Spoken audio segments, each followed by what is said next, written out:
In the morning when I'm driving, I really come alive when I listen to my Ronnie, I listen to my Ronnie Q.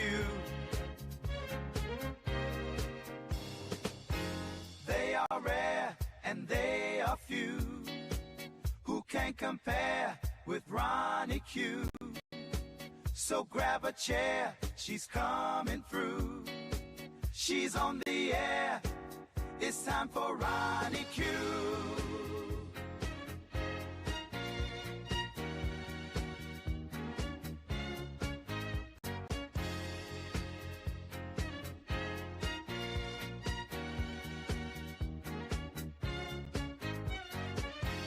They are rare and they are few who can compare with Ronnie Q. So grab a chair, she's coming through. She's on the air, it's time for Ronnie Q. Ronnie Q. It's time for Ronnie Q. Ronnie Q. It's time for Ronnie in the morning while I'm driving. Ronnie, I really come alive when it's time for Ronnie Q. I listen to my Ronnie. Ronnie, I listen to my Ronnie. It's time for Ronnie Q.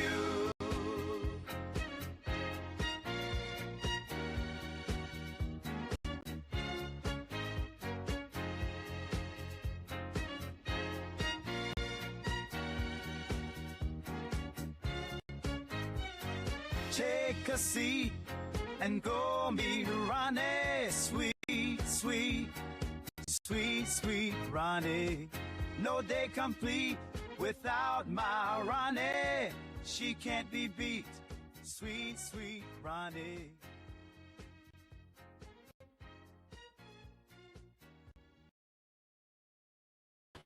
Good morning, good morning, good morning.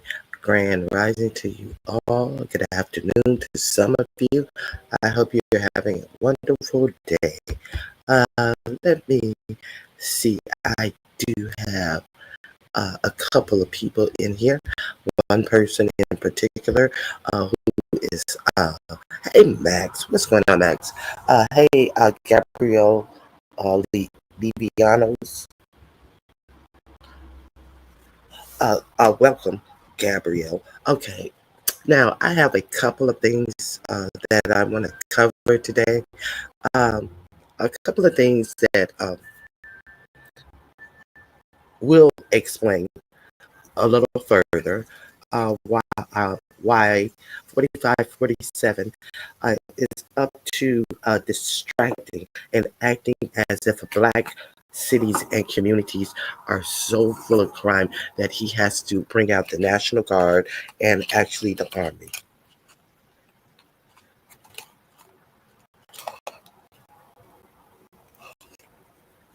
Oh, that's hubby Ronnie Q. I don't understand what you're saying. Oh, hey Liz. Hey Brick Girl Haley. Okay, I didn't. Hey Liz, good to see you. So, um, I wanted to. Hold on one second. So the inflation. Oh, do I? Let me see. Put a one in the chat if I sound better.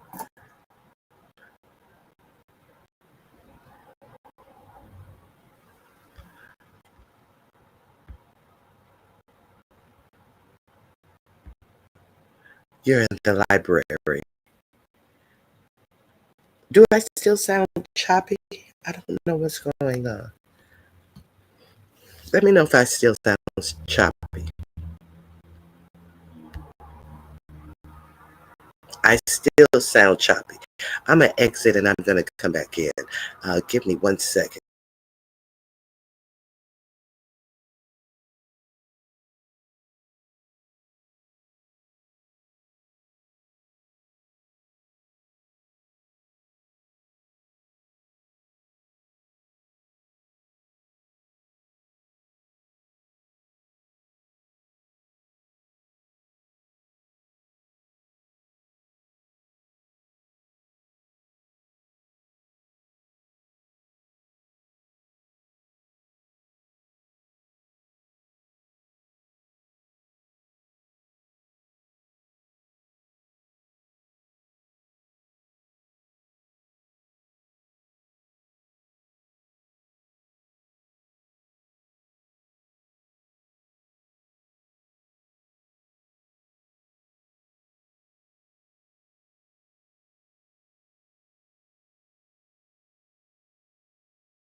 Okay, I'm back.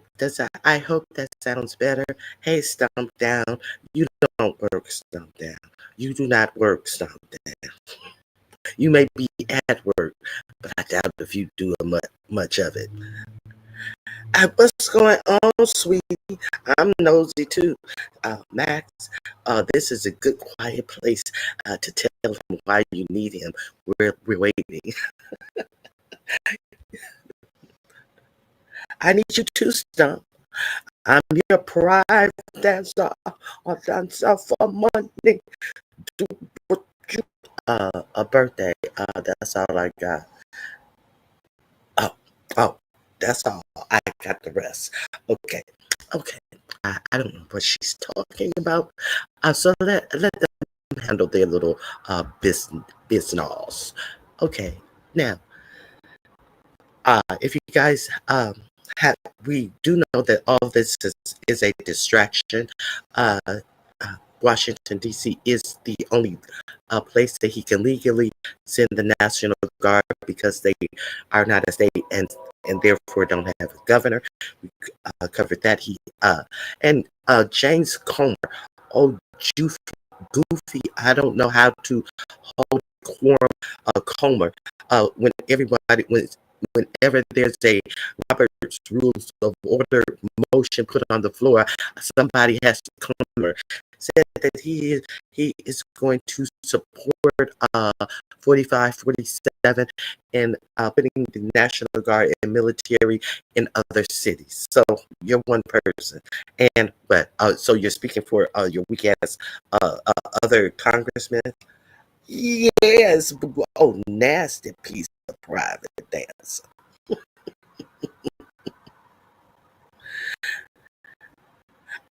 I'm going to need y'all's help with something. I'll discuss it in my live today. But we shall be over at Stump Downs. Let me drop the link for Stump Downs channel.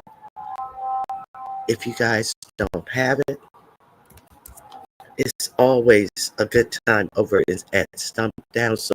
So come on over there and check it out. Let me drop his link.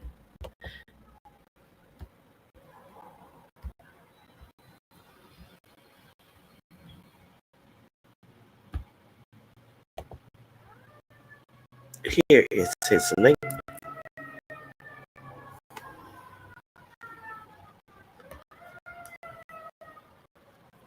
Do you want me to drop the link for you, Max? And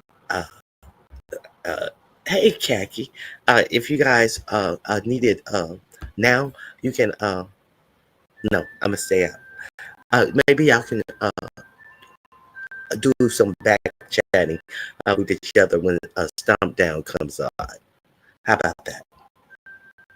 Okay, so it seems like they're trying to make this a thing, like there is a real need for this.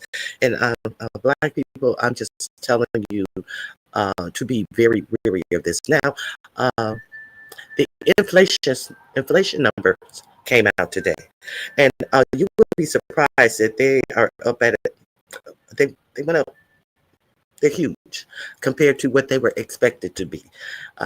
I just caught this when I was coming on, so let me share this with you as I bring up the rest of my media that I will be sharing with you.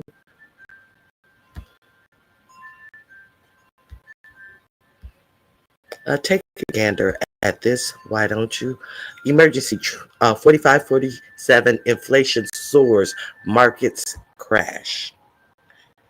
See, that's the only thing that matters to them is the markets crashing.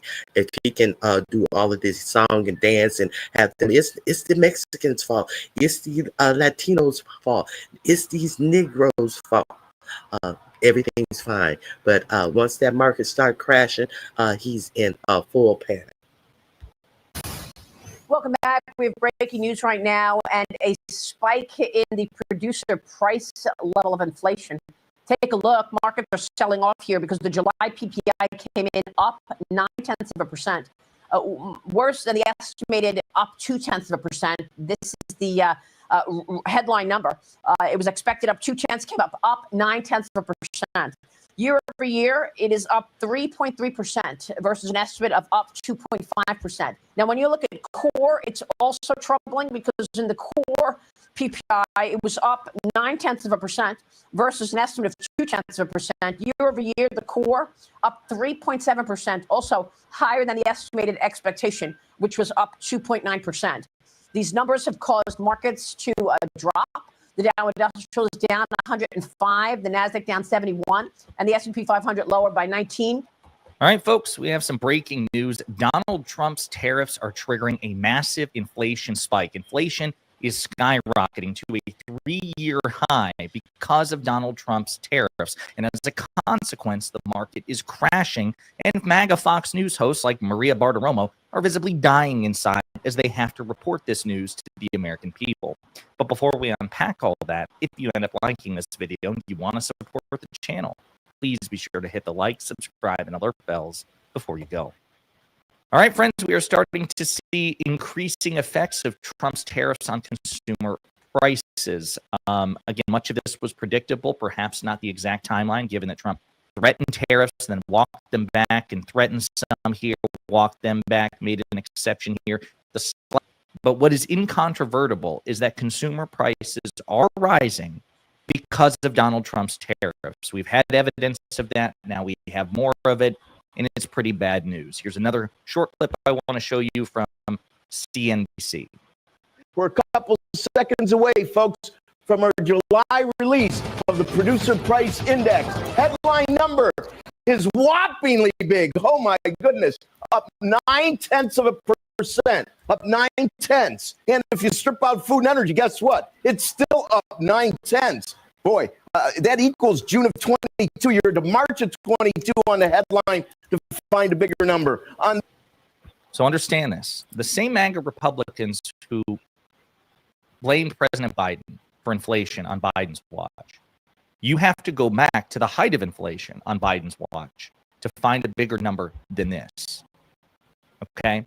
Now, I would argue that Biden doesn't get as much blame for inflation under his administration because he was dealing with global inflation. Inflation devastated every advanced country on earth because of COVID and COVID's effects on the economy. And we do know how that worked out for Biden.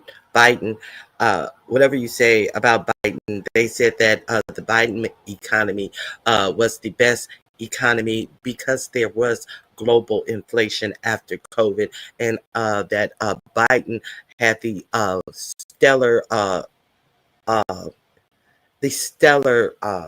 economy over all nations. So just in case you didn't know that, but we already knew that this shit had gone to hell in a handbasket. We already knew that our prices were going up. We already knew 45, 47 was just lying to us about inflation. We already knew that 45, 47 is just so mad about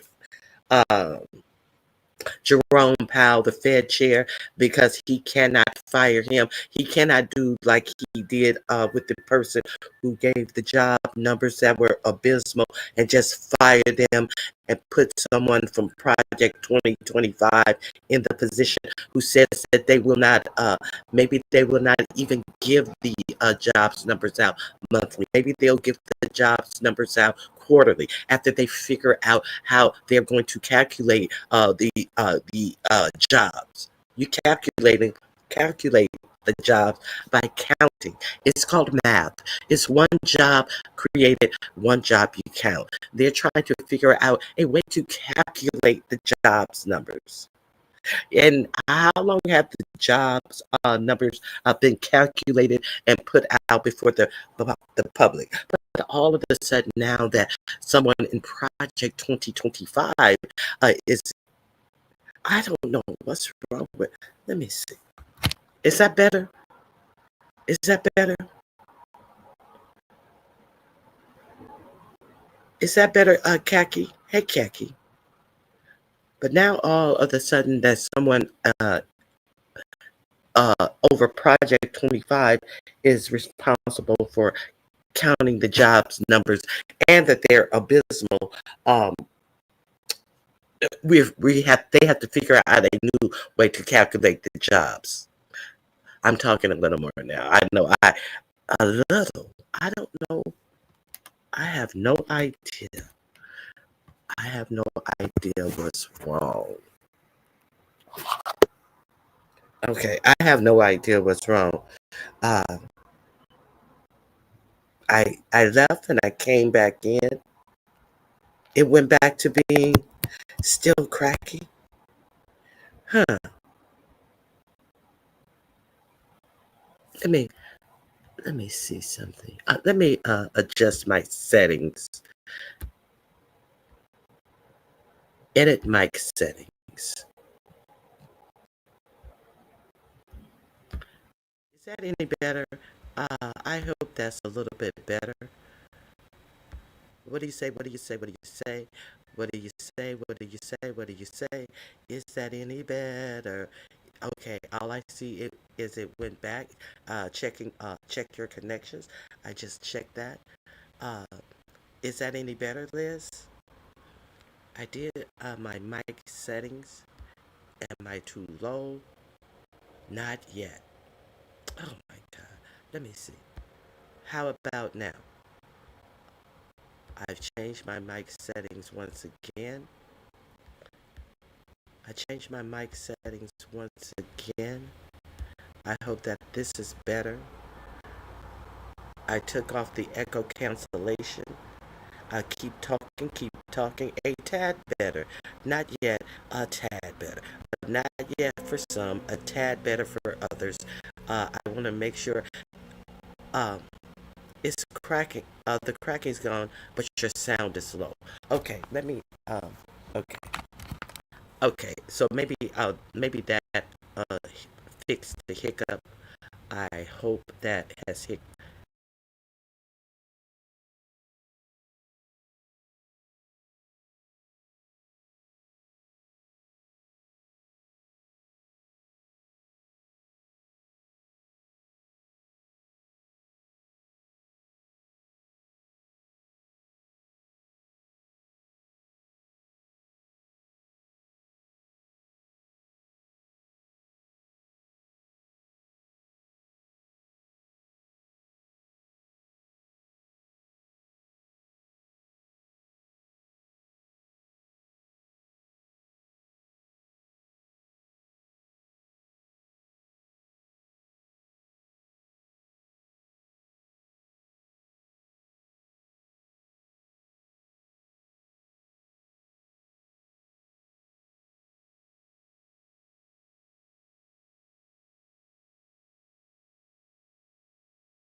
Okay, it threw me out. It said my device was not connected.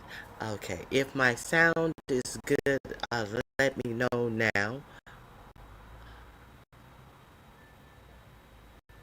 The cracking was gone, but my sound got low and then my device unconnected. Can you hear me now? Are we good now? Let me know if I sound okay. Let me know if I'm cracking. Let me keep talking so you can let me know if I'm cracking. I have to keep talking, so let me know if I'm cracking. I'm looking for an answer. Let me see. Let me drop my link in the chat. Here we go. Maybe someone can come up if no one's writing. If I'm still cracking, I take that back. Still cracking. Okay, it's still cracking. I don't. It must be something with StreamYard. Let me do this echo cancellation and reduce background noise. See if that helps. You're cracking, but it's workable. Is it still cracking? I just did my last settings, and hopefully that is what. Let me go in here. Audio. Let me go in here.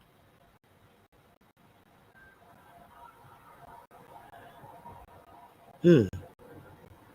Mm-hmm.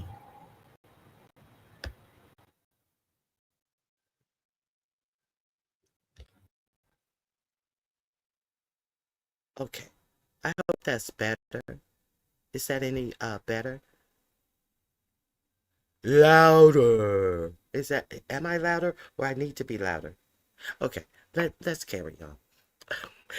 If you guys can't hear me, I'm just talking a whole lot of shit. Okay, so what I wanted to talk to you about is this uh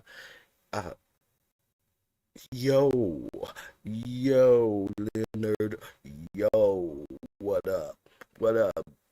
What up, Leonard? What's going on? What's good with you, man?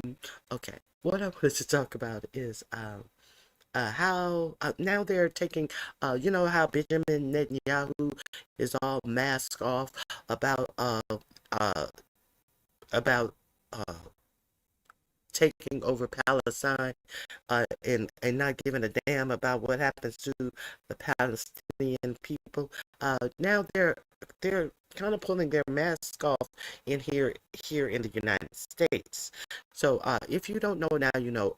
You may remember. And speaking of Netanyahu, remember uh, I alerted you to the fact that some of these MAGA loyalists are who have uh, large followings.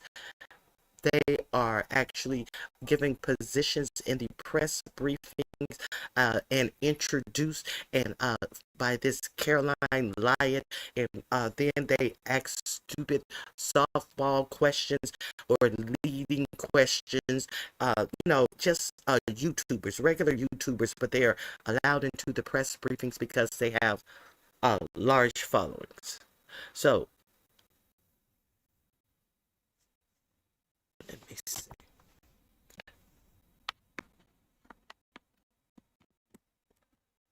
So they're allowing these people into the press briefings because they have a large following of people. So let's I talked to you about Benny Johnson. Benny Johnson is one of the YouTubers who uh were alleged to have gotten between 100,000 and $300,000 a month for from Russia uh, to from Russia or Russia agents to give talking points, Russian talking points in their podcast. So guess who was in the White House? What is it? I think it was Tuesday, asking questions, none other than Benny Johnson. If you weren't there, if you don't remember it, let me introduce you to Benny Johnson. And the reason I'm introducing you to Benny Johnson because Benny Johnson says something that no decent person would say out loud. Do you think? But let me introduce. No, I'll let Caroline Levitt introduce you to Benny Johnson, just in case you missed Benny Johnson. Very quick follow-up to that. Given the heroic actions of a member of this administration just a few blocks from this building, will the president consider giving the Presidential Medal of Freedom to Big Balls? I haven't spoken to him about that, but perhaps it's something he would consider. I'll ask him and get back to you, Benny. Thanks for being here. Gabe. Okay, that's Benny Johnson. He wants to know, will the Medal of Freedom be given to Big Balls? You know, Big Balls, the 19-year-old who left a bar drunk and was attacked by a 15-year-old girl and got a busted nose. Thus, we have the military in our street. Yeah, I just want you always to remember how this started. And now you see Benny Johnson, a motherfucking who would do anything for cash, including giving out Russian propaganda on his channel for cash. So and the oh, that's so funny. Oh, this is so cute because it's not happening to us. Laughing. Okay. So what has Benny Johnson also put out since this has been going on? Let me get my StreamYard back in the right place. Okay. What has Benny Johnson?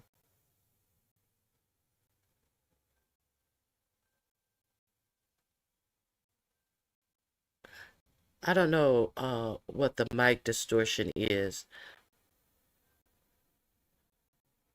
Oh my God. It's breaking up every 3 seconds. Okay. I hate that because I don't know how to stop it. I really hate that. Is it even breaking up on when I play the videos? Because I do want you to hear what this asshole has to say.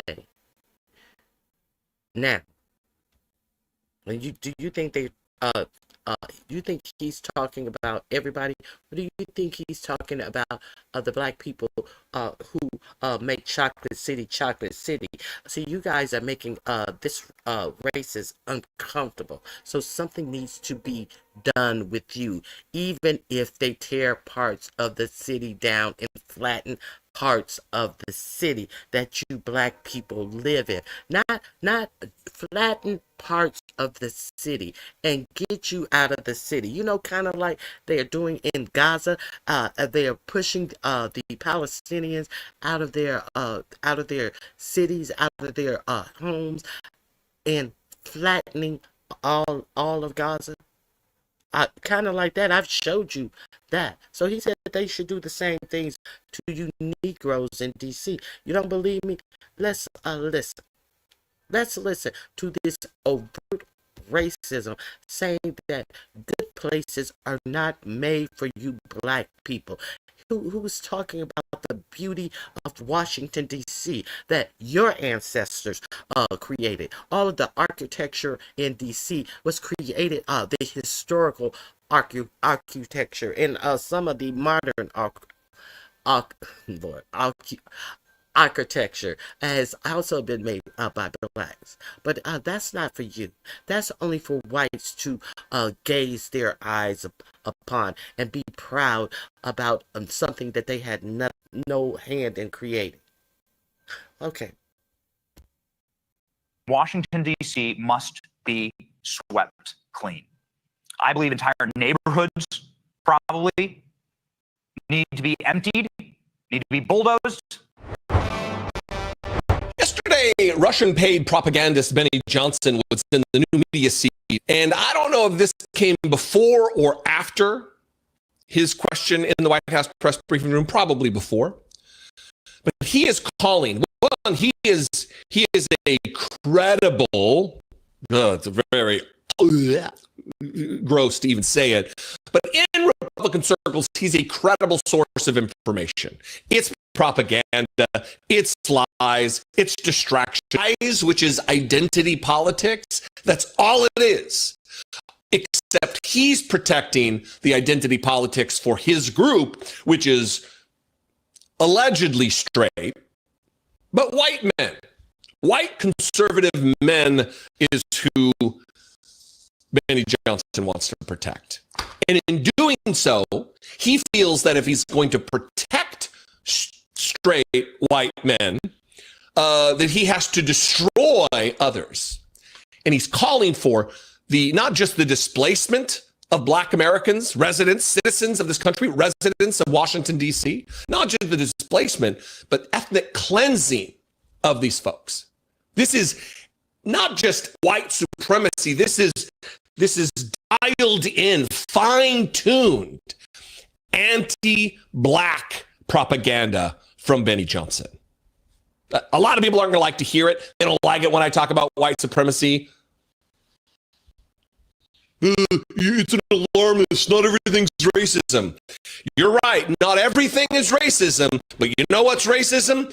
Fucking racism. And this is white supremacy on full display here.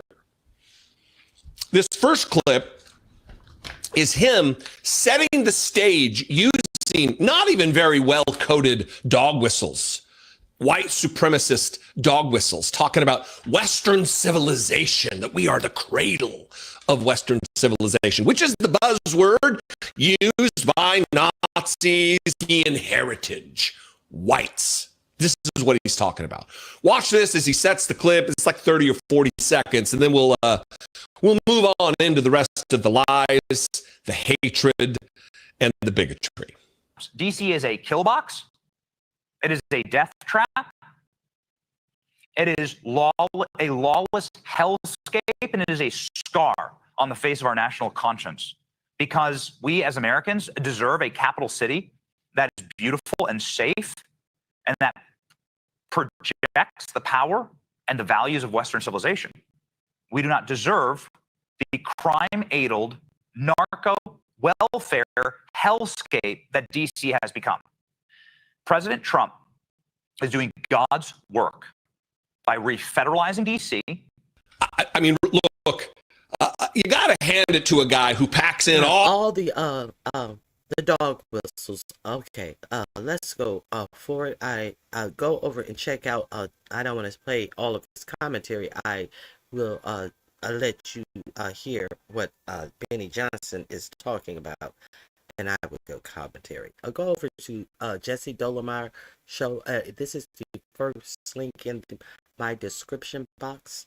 Go over and pay him a visit. In DC. What happened to DC, especially during the civil rights period, was that protesters that were bussed up here stayed here. The city was burned to the ground. This happened during massive riots throughout the 60s and 70s. Mass swaths of the city were torched and were never really rebuilt. Okay, so all of these people came here during civil rights, and they never left. They took shelter in these burned out buildings that were never really fixed. So what happened before then? What happened before civil rights? You don't want to talk about the people who built Washington D.C. All of this beauty that you want to talk about that is in Washington D.C. You don't want to talk about all of the middle class growth of the black people who got jobs, who got government jobs in Washington, D.C. Of course, you don't want to talk about that because you guys are mad about that. You want to tear that down because people got these they became bureaucrats and unwanted bureaucrats. That's what you want to call them. You want to call working people who did what? Pulled themselves up by their bootstraps, got jobs, got homes, and had a life in Washington, D.C. This is what he's saying about black people. And he's letting you know he's talking about black people because he's letting you know that they came during the civil rights era and never left, and they're never leaving. They have their lives, their families. There was no black people in D.C. prior to this, if you believe this line of propagandists. Let's continue. And so what President Trump is doing is reasserting control of not only our nation's capital, but truly the seat of Western civilization. Reasserting control of Western civilization. Western civilization is indicative of European ancestry. If you don't know what this coded Western civilization, he's regaining control. And seated at the top of Western civilization is the white man. If you're not clear on what this bitch is saying, that's what this bitch is saying. So let's continue. final little note here that kind of blends outside of the personal. All of this is just white supremacy.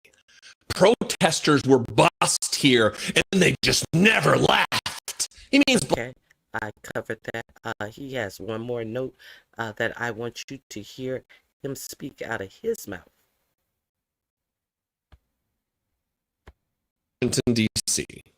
Washington, D.C. is a representation of the work of your forefathers and mine. It is by. Did you hear that? Washington, D.C. is a representation of the work of your forefathers and mine. He's not talking about, he's not talking to black people. He's talking to his white supremacist audience. He's talking about, it's a representation of our forefathers, allowing their slaves to come and build. That's what he's talking about. He's not talking about the people who actually built Washington. He's talking about the slave owners that were paid for how many slaves that they sent to Washington, D.C., many of whom perished building huge monuments and buildings and did all the carvings and all the put all the beauty in these monuments.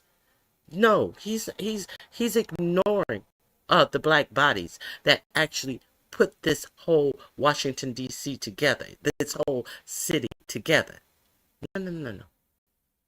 It's about the white ancestors. Every measure, a very beautiful city architecturally. It is a safe. Washington, D.C. Washington, D.C. is a representation of the work of your forefathers and mine. It is, by every measure, a very beautiful city architecturally. It is a sacred city. It is a soft.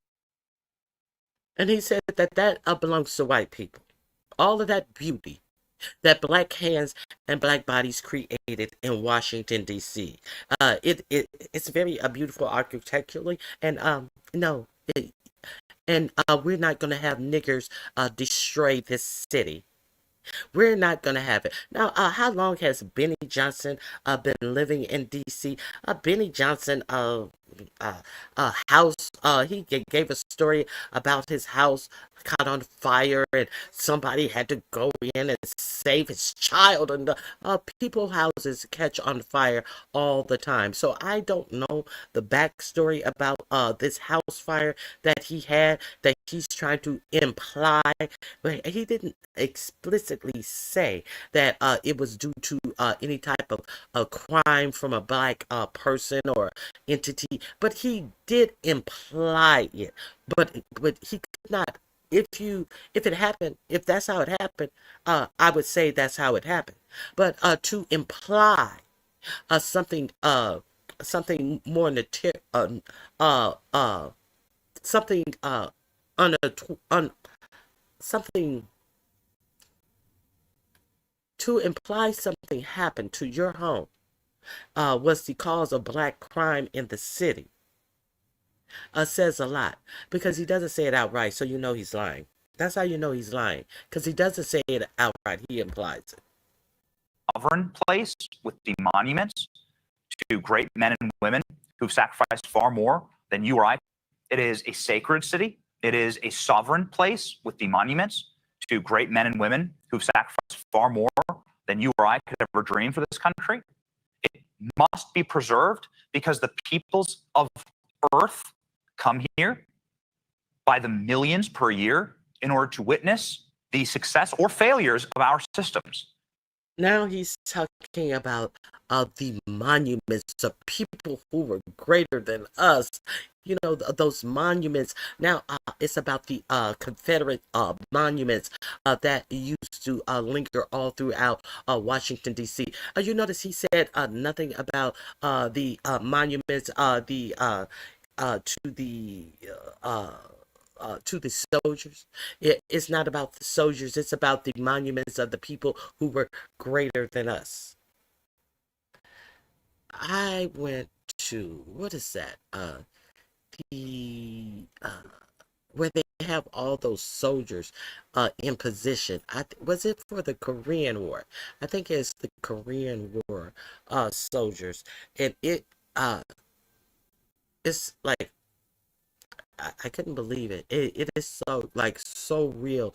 The look on their faces, it looks like they're going through the brush, and they're in different stances, like they're walking through a jungle or something like that. And the looks on their faces and all of that was amazing, amazing work. This has nothing to do with your whiteness, Benny Johnson, because more than you and your white ancestors have a seat at the table in DC, and black people definitely own a seat at the table in DC, because all of that stuff that you are in awe of was built by black people. Fuck Benny Johnson. So this, my dear, this is a podcast with over let me see, I'll tell you how many millions of people follow him. This is who they decided to bring to the White House, and this is what he has to say. The DC represents it's the capital, and therefore it should represent the values of America. Do you see where we're going here, people? And did I tell you yesterday that there is no shortage of the creation of more detention centers as the Hispanics are being shipped out of here? Why are more detention centers? You heard 4547 say that migration from the southern border is at a zero. No person. It's at zero. No people are coming here from the southern border. So 4547 says. So why are they still acquiring, present tense, more detention centers? Owned by private companies, rich people. Why are rich people acquiring more detention centers? Because they because they know. Hold on, let me clear my throat.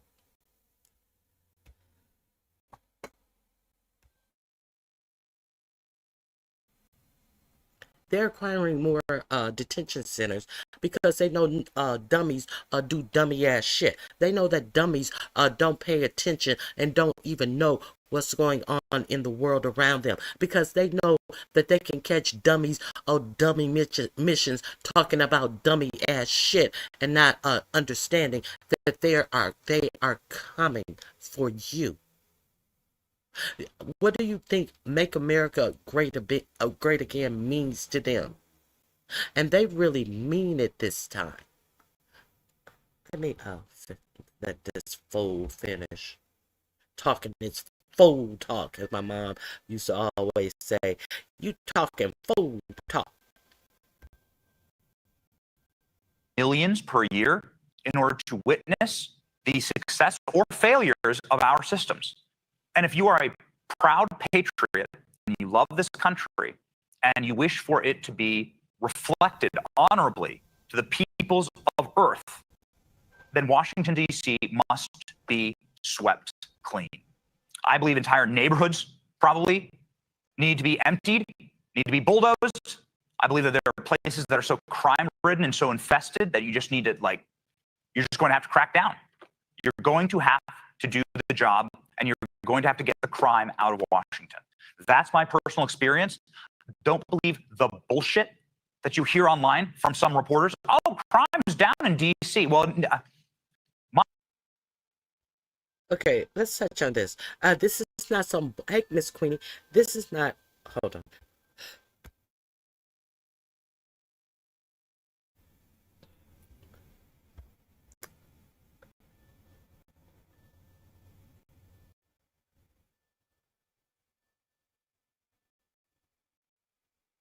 Excuse me, I had a sneezing spell. This is not some bullshit from reporters. These are actual state statistics and government statistics that says that crime is at a 30-year low. So when reporters report on the facts, now they want to equate it. You just can't believe some reporter. The reporter is actually stating national data.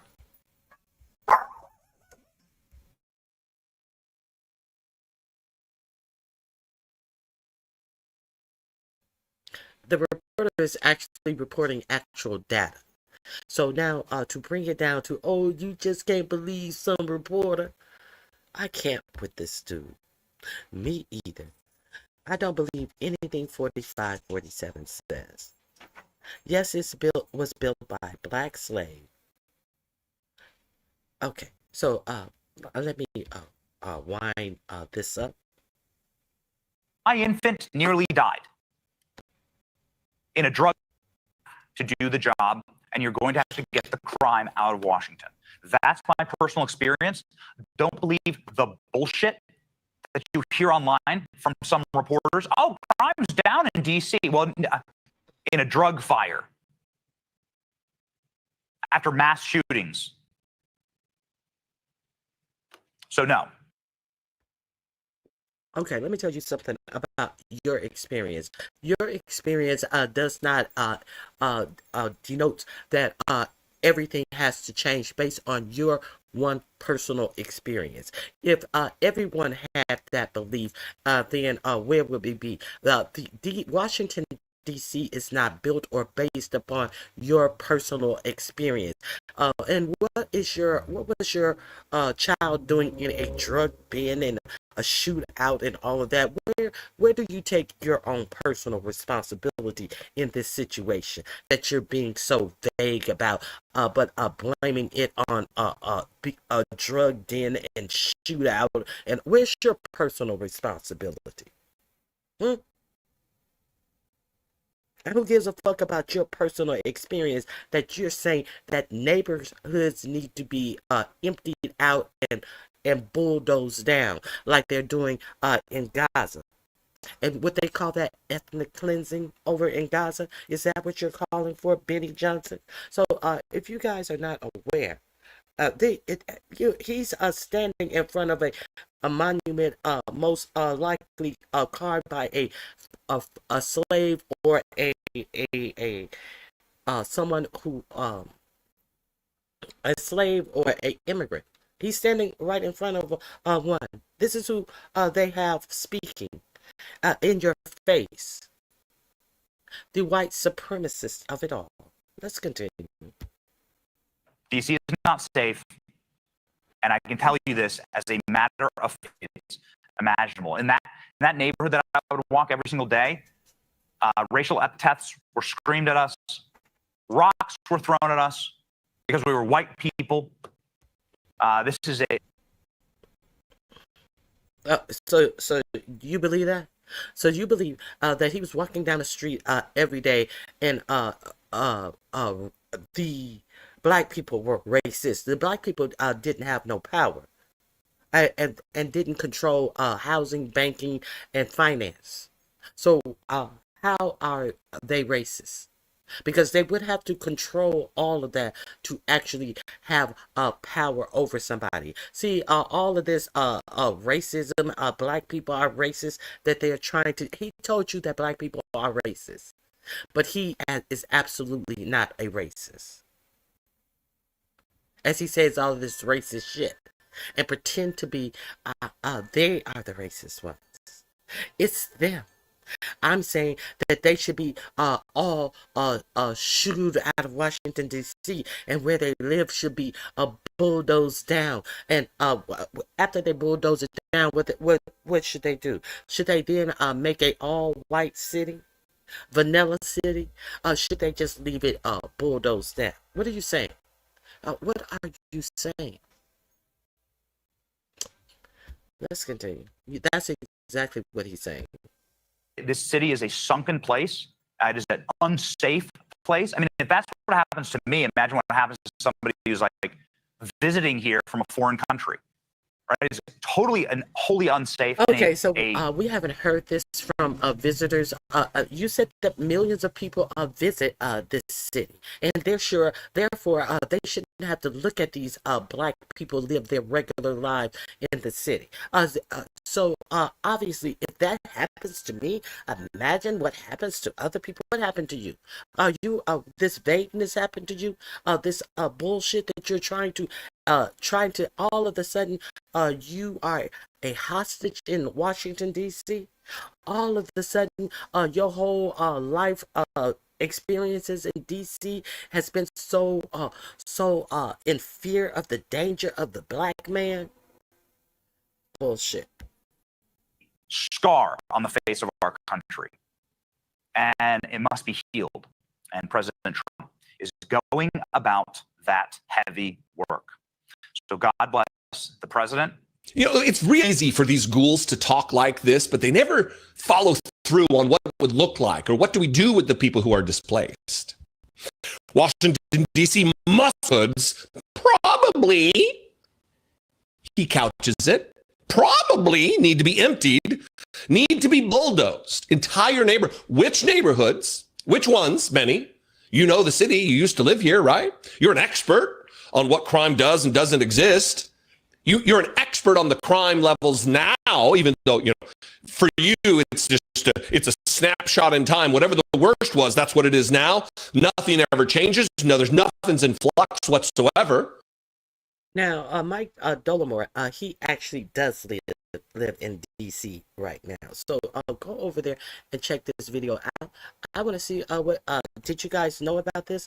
I have goals, $ Ronnie Q. Here to go if you did not know about this.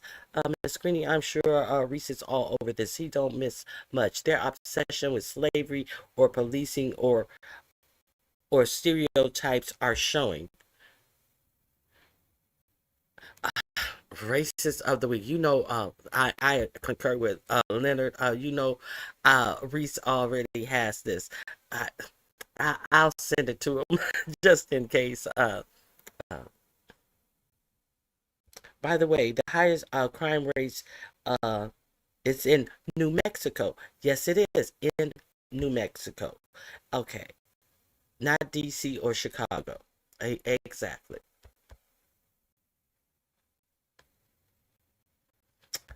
Enjoy your lunch, Liz. So, I just wanted you guys to see that. Let's go on. I wanted to share some more information with you about how this is only going to get worse. Based on this article in Rolling Stone, Trump's military crackdowns are only going to get worse.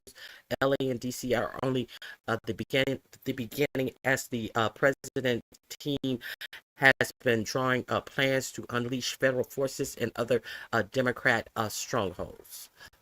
So here's the article. The link is in the description box. 4547 has explained his military, campaign against the United States by deploying armed troops to yet another metropolitan area, announcing on Monday that he is sending the National Guards to Washington, D.C. to liberate the city. It's a Liberation Day, much like those tariffs were Liberation Day. And today is the fucked around and found out how that happened. How that worked out. Okay, the DC operation launched 2 months after the start of his Los Angeles crackdown broadens police state-style domestic campaign that some senior administration officials described to Rolling Stone as shock and awe show of force, a reference to the foreign war in Iraq that Trump pretended to oppose. It's only going to get worse. 4547 and his top government appointees are publicly stressing that this will not end with DC and LA, and that other military options are very much on the table. The fact the laws and the data do not seem to matter. 4547 and his team believe he can do whatever he wants, whenever he wants, including using the U.S. armed forces for domestic political purposes, as well as intimidating his enemies. His team is privately putting together plans for him to do just that. Make no mistake, this is just the beginning. U.S. Attorney for District of Columbia, Jeanine Pirro, a staunch pro-Trump former Fox News host, whom the president tapped specifically to quote unquote crack skulls. Crack skulls. That's what she said Monday night at a press conference Monday, announcing that the federal government has seized direct control of DC's police department, and at the National Guard, and that the National Guard will soon occupy the city. 4547 warned that he and his officials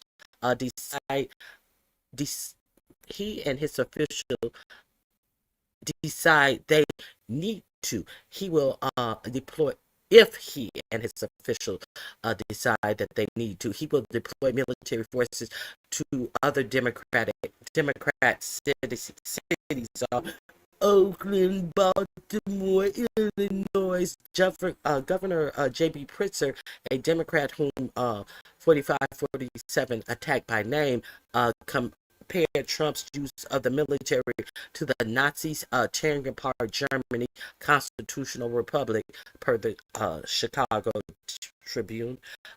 Trump has long yearned to unleash the military on American soil for his political agenda, and the DC and LA deployments this summer are critical stepping stones in his increasingly authoritarian government vision for punishing his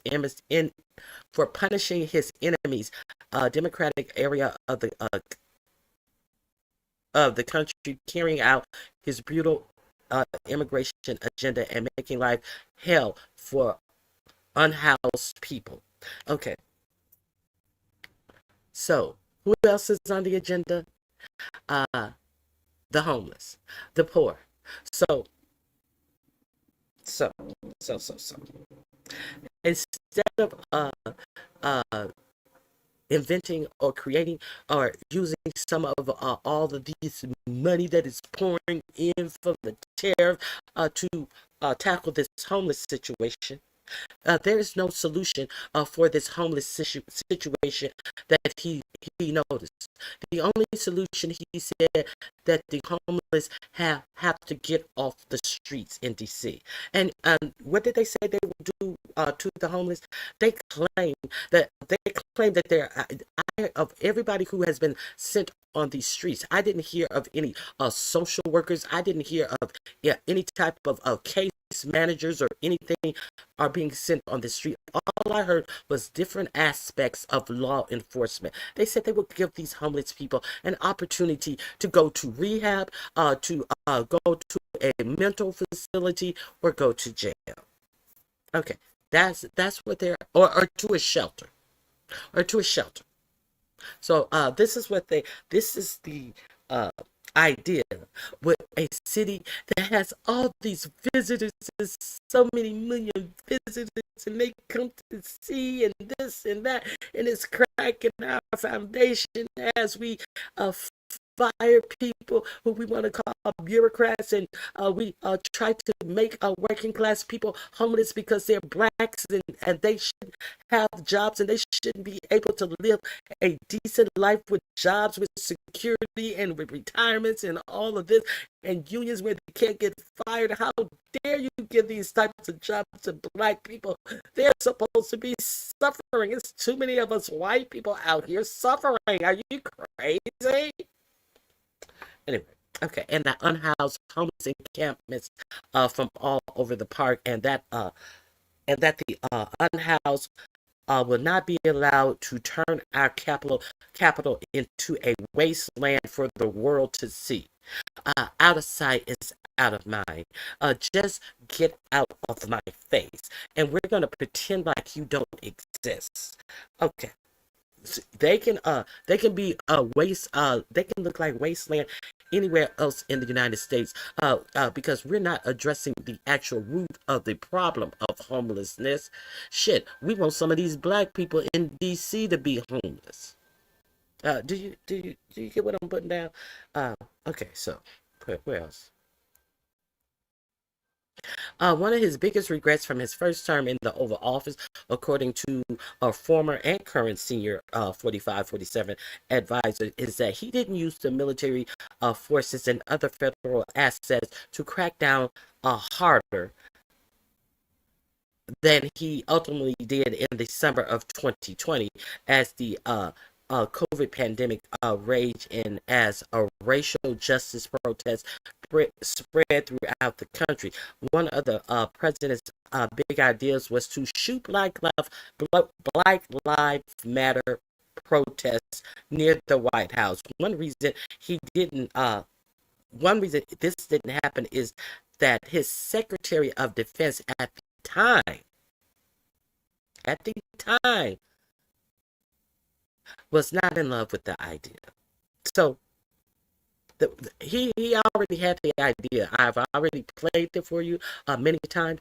He was questioned about his current Secretary of Defense was questioned about that same order if he was ordered to shoot protesters in the leg. He would not answer that question. He acted like that question was a farce. Like, why would I even go there with you? Why would I answer such a silly question? With the knowledge that he acted as if that, oh God, no, because his answer was yes. We know that Pete Hegseth, if he is told by 45-47 to shoot protesters in the leg, his answer would be yes. So this article is in my description box. If you don't believe me, I'm just trying to give you the facts. So let's get a couple of more facts that I wanted to share with you today. I don't have much to share with you today, but I am going to share what I have. I'm going to share what I have. Since we're on that topic, let's be real clear about that topic.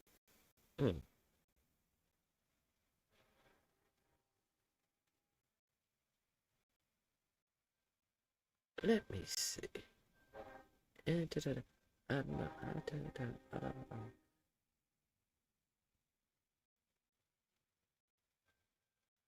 Let me see. Okay, here we go.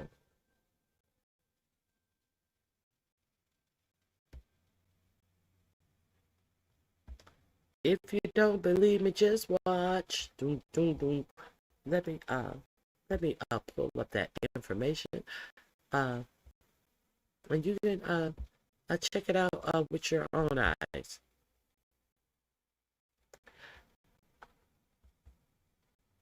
I'm not here to lie to you.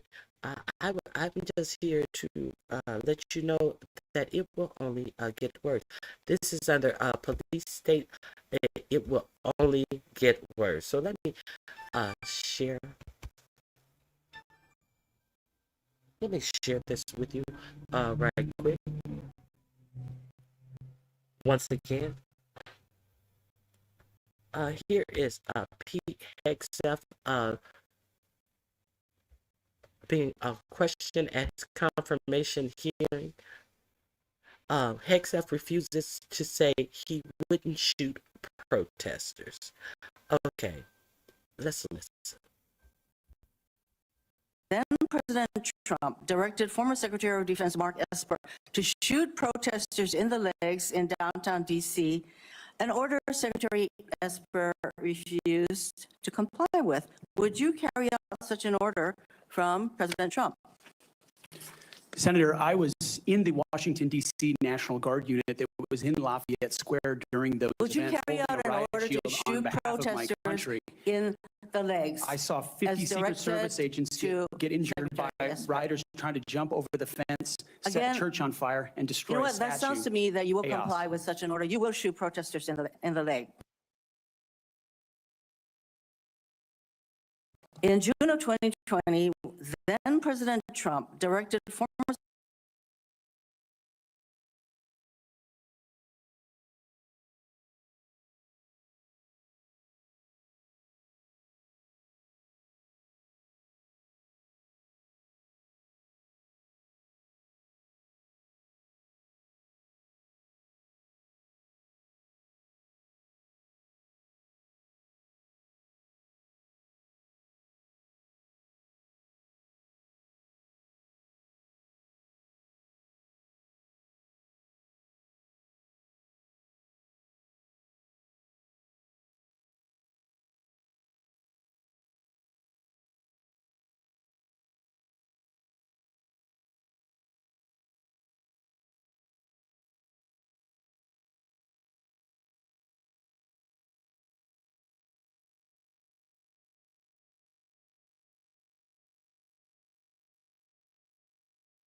Thank you, Chairman.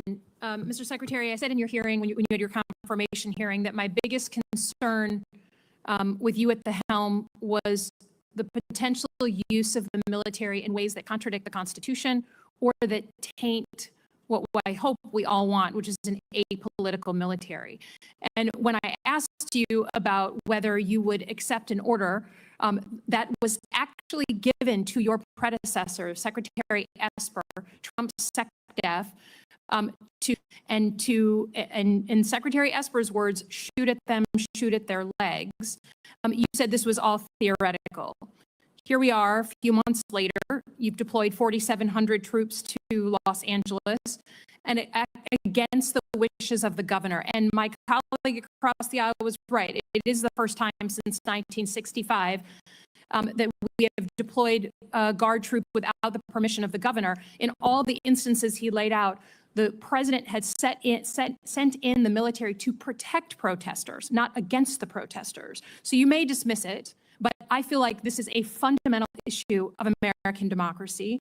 If you love your country and you want an apolitical military, then it should be the last resort, not the first resort in our country to use them. So to get to the non-theoretical, have you authorized the uniformed military to detain or arrest protesters in Los Angeles? Senator, I would just start by saying you're not a protester if you're throwing concrete 100%. at law Arrest those enforcement people, officers. throw them in the jail, 100%. But what you're doing is something different. Everyone knows this is a political decision, right? So we don't trust that you're using the best interests of the military, certainly, and of democracy on top of that. So have you given the order? That's all I want to know. It's not theoretical. For the U.S. military, not law enforcement. They can arrest all day long. That's their job. Do they have the ability, the uniformed military, to arrest and detain protesters currently today?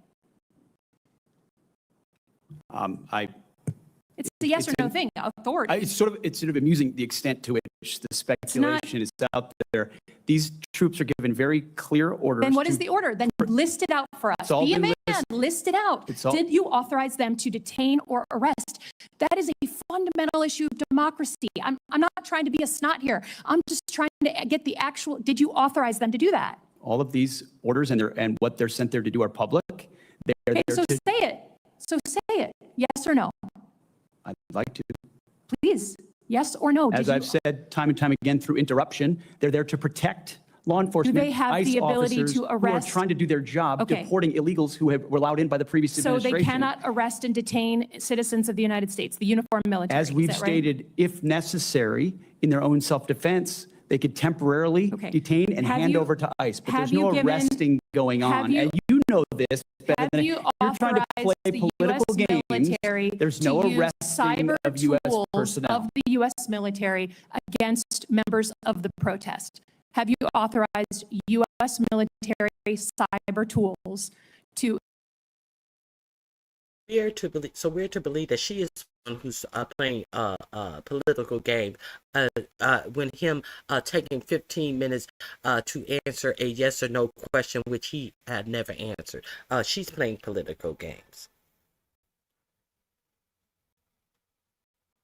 I feel that this is a constant psych war, psychological war to get our blood pressures up. No, it is to get your blood pressure up, and it is to get your feet in the streets protesting once again.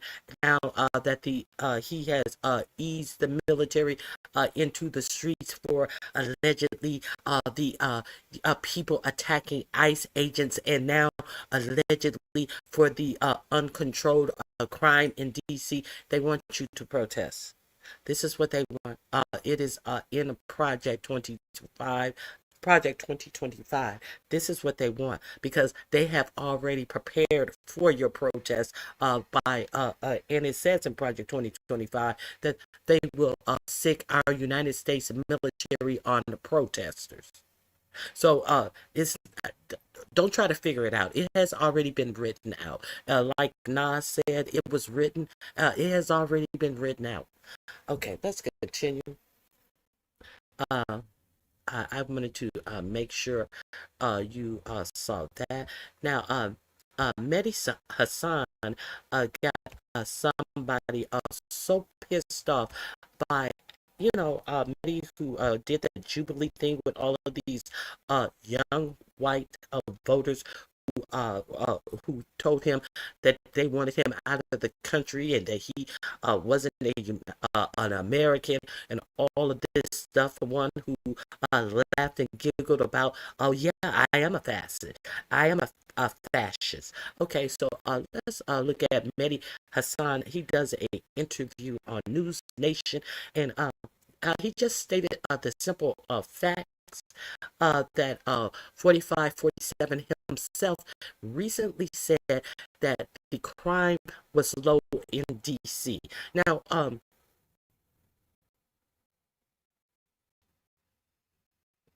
he wound up getting thrown out of the interview. We have seen Mehdi Hassan in action, and we have not seen Mehdi Hassan get out of body or anything to that magnitude. It was just the simple facts that got idiot in his feelings. Let me make sure it's not playing. It's on normal speed. Let's watch this interview that got Mehdi Hassan thrown out of News Nation. What is the right of the mayor and others to say, no, they don't need it? Last time I checked, Leland, we're in a democracy, so that's the right of the mayor and the people to say that. I mean, it's been franchised for a long time. That's a whole separate discussion that we don't have time for tonight about home rule and control by Congress and the fact that they don't have members of Congress, et cetera, et cetera. But DC Trump has the statehood, right to do this, so we've agreed on that. So Trump has a legal right to send troops, and he doesn't have a right to interfere in the government, which he's now trying to do. Only Congress does. In today's video. Okay. And notice what they're playing in the background. This is some old footage of something that happened. And he's also going to say that he has footage of somebody being beat up. He's referencing. Seems like he's talking about when Big Balls got punched in the nose by a 15-year-old girl. But he never plays this other footage. Let's get into it. Mehdi Hassan absolutely destroys Leland Viter on News Nation about Donald Trump deploying the National Guard on DC. Mehdi Hassan came armed with hard facts, legal precedents, and a whole lot of receipts, dismantling Leland's talking points in real time. The tension boiled over so much that the host lost his cool, cut the conversation short, and had Mediasan removed from the show. So let's dive in and watch how Mediasan... I just want you to see how they play this over and over and over and over again. Something that they never do with white crime. Son shuts down. Let's continue. To make it seem like this is a commonplace incident that happens every night. The lying of it all. This is News Nation scaring these old white prejudiced people. Getting these old white people in a stir, like, oh, look at these savages out here every night. You know, they can't look at these people out here. No, they have to be thug savages, monsters. You know, when it's black people. Have you noticed that? Dehumanizing you, making it. They want to dehumanize you because so. People cannot have any human feelings towards you. That's the first thing. Let's continue.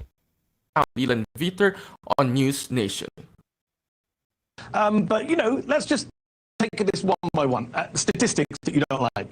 The statistics do show that crime is down, violent crime is down in DC. These are FBI statistics as well as city statistics, as well as every stat out there. It's at a 30-year low, violent crime. You know who bragged? Leland, you know who bragged that crime is down in DC by 26% in April of this year?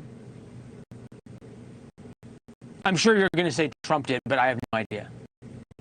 Trump did. In April of this year, who was bragging about crime being down? April of this year. But now, it is so bad that he has the National Guard and the military on the street, and the FBI, DHS, park police, the dog catcher, everybody. Yeah, Trump did. They took credit. They said, "Look, crime's down." Ken Martin, look, his acting district, his acting. No, it's important because when they wanted to show the statistics in their favor, they did. Look, it's down. Crime is down in DC. Homicides are down in DC. I think you're making up or down. Now, when I was a professional interviewer, it doesn't matter if it's up or down. Did you hear him say that? He said it doesn't matter if it's up or down. It doesn't matter if crime is up or down. He just said that. But the military is in our street. And to the fact, he interrupts. He doesn't want the facts to get out. So he constantly interrupts to finally say it doesn't matter if crime is up or down, because he can't explain this fact. Just in April 4547 himself was bragging about crime in DC being down, as if he had did something to help the crime in DC go down, when he had did absolutely nothing to get a DC crime down.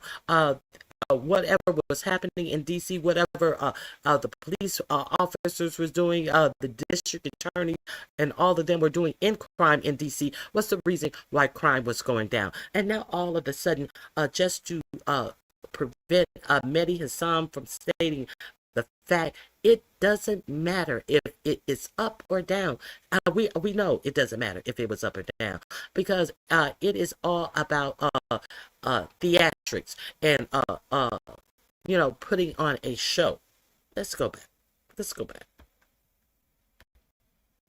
When they wanted to show the statistics in their favor, they did. Look, it's down. Crime is down in DC. Homicide is down in DC. You're making a mistake here, because you're making a mistake here, because it doesn't matter whether it's up or down. It was at a high and out of control during the pandemic. Yes. We have video from Friday.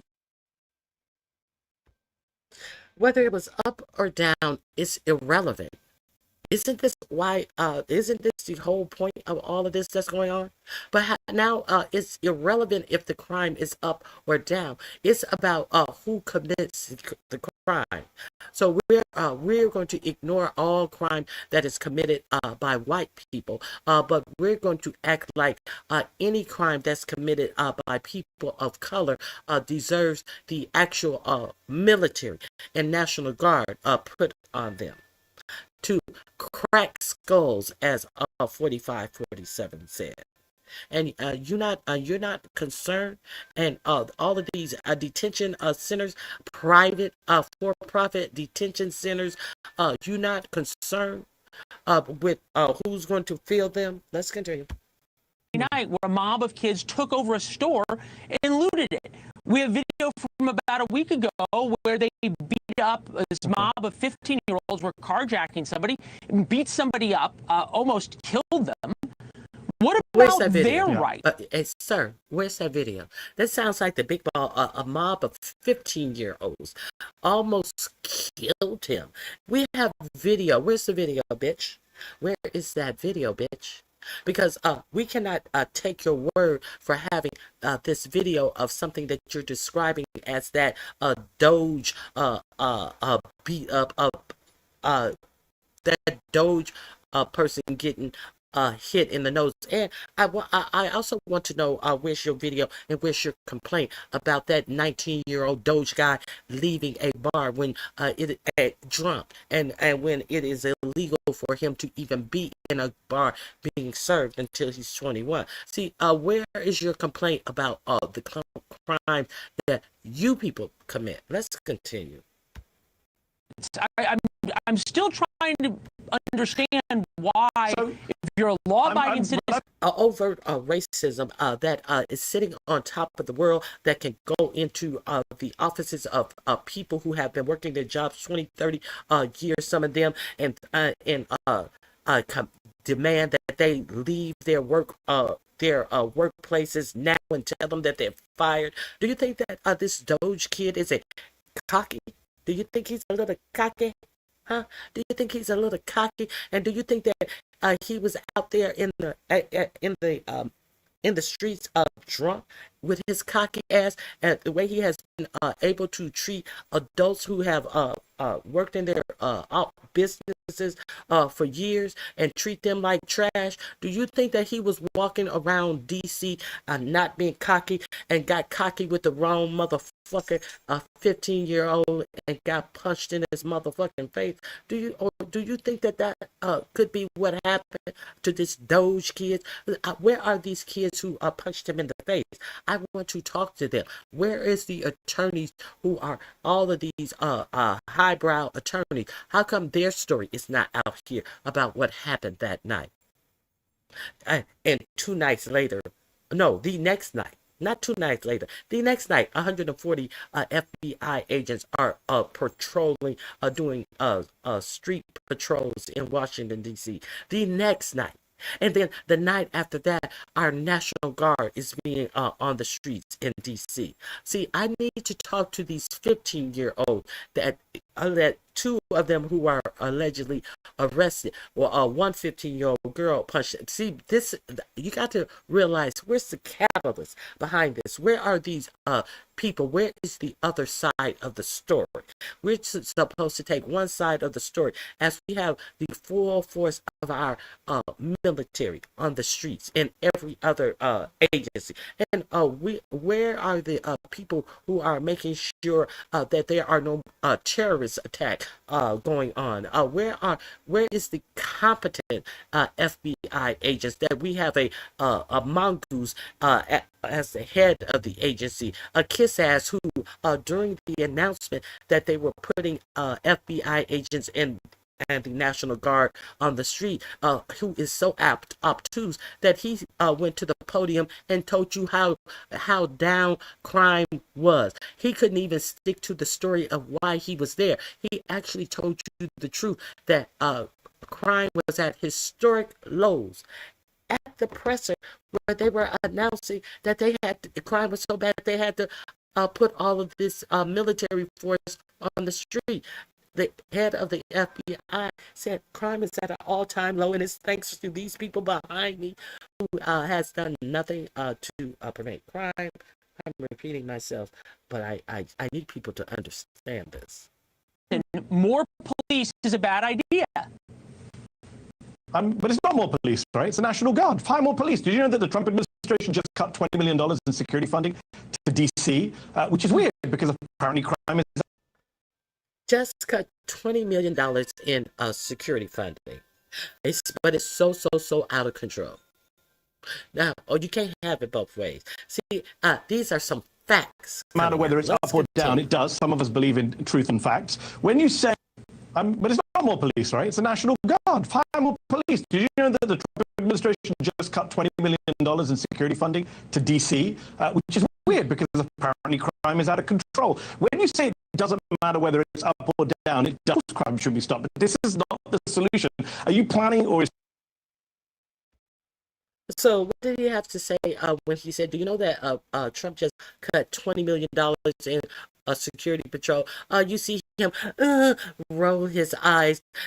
Did you see the eye rolling of it all? But they can spend all of these billions of dollars on ICE, and so let's put ICE on the street. Why the Trump administration just cut $20 million in security funding to D.C., which is weird because apparently crime is out of control. When you say it doesn't matter whether it's up or down, it does. Some of us believe in truth and facts. When you say, crime should be sent the National Guard to every city, is he going to send it to Aurora, Colorado, which has a Republican mayor and a higher crime rate, violent crime rate than D.C.? Is he going to send it to every city? This is not sustainable, Leland. You're smart. I hope he sends it to St. Louis. You can't solve the crime problem by sending the National Guard. We're Americans. We don't like the military on our streets. We're not a tin pot dictatorship. We should be able to sort out crime through law enforcement. You notice when he said, are you going to send it to Aurora, Colorado, that has a higher crime rate than D.C.? He had no answer for that because Colorado, that's a majority white state, a white red state. He was silent. And what did he retort? Well, I hope they send them to St. Louis. That is a historically black state. Let's go back. A black city. God, we're Americans. We don't like the military on our streets. We're not a tin pot through policy, which Donald Trump doesn't seem to care let's put the about. National Guard aside. Let's put the National Guard aside. What's wrong with having? No, I'm not going to put the National Guard aside because it's quite important. It's at the core of this. This is about Trump wanting to do a power grab. This is about Trump's obsession with the military. Come you on. can pretend it's about. You think it's because Trump cares about crime in D.C. Really? Because I remember Donald Trump on January the 6th, 2021, not giving Mehdi, come on. Now, come on. Let me finish my point. This is a short segment. I know you said that. 150, please don't get hurt. Hold on. You gave Bill O'Reilly a lot of time. Let me give an answer. I'm here for much shorter time. Let me speak. On January 6th, 2021, you may want to move on for it. We all watched police officers in D.C. being attacked by a Trump. We know the statistics of January 6th. Mehdi, you're going to sit here. Mehdi, you're going to sit here. Mehdi, you're going to sit here and say if Trump cures cancer, then January 6th was terrible. Okay. The fact of the matter is you can't have an argument. You can't have an argument about what's happening on the streets. The thing Leland's ignoring here is that sending in the National Guard isn't just more police. It's a completely different level of force that his consistent crime policy. It's a political stunt dressed. Why did he pardon 600 people who assaulted police officers? You can't come and make this emotional. Come on, man. You can't. You're talking about completely different things. You actually care about crime, then. You cannot talk about. I care about crime, or I don't. Where was the National Guard? Where was the National Guard on January 6th, 2021? Come on, you can't in do DC? no. This is silly. This is absolutely silly, Mehdi. You can't do this. No, because it has nothing to do with what. This is silly, Mehdi. Do you think that those were white people? You're being silly, Mehdi. Those were white people tearing down the Capitol, defecating in the Capitol, having a news talking about hanging the vice president. Mehdi, quit being silly. These were white crimes. Arguments are right now. Okay? And you can't. No, it has nothing to do with it. Crime matters in D.C. The victims of crime matter in D.C. What about the cops in D.C.? The only person who died on January 6th was a Trump supporter. No, you can't talk about any. You cannot talk about this without talking about January 6th or anything else. You won't have an argument on the merits. Mehdi, thank you as always. Leland's whole "that's unrelated" dodge is. Okay, so I just wanted you guys to see that. Now let's get into what crimes are also being ignored, profiting off of the presidency. So they had Beavis and Butthead did a video interview recently, and they said that hey, we had no choice. We had no choice but to set up these money schemes to enrich ourselves. We had no choice. So let's where are Beavis and Butthead?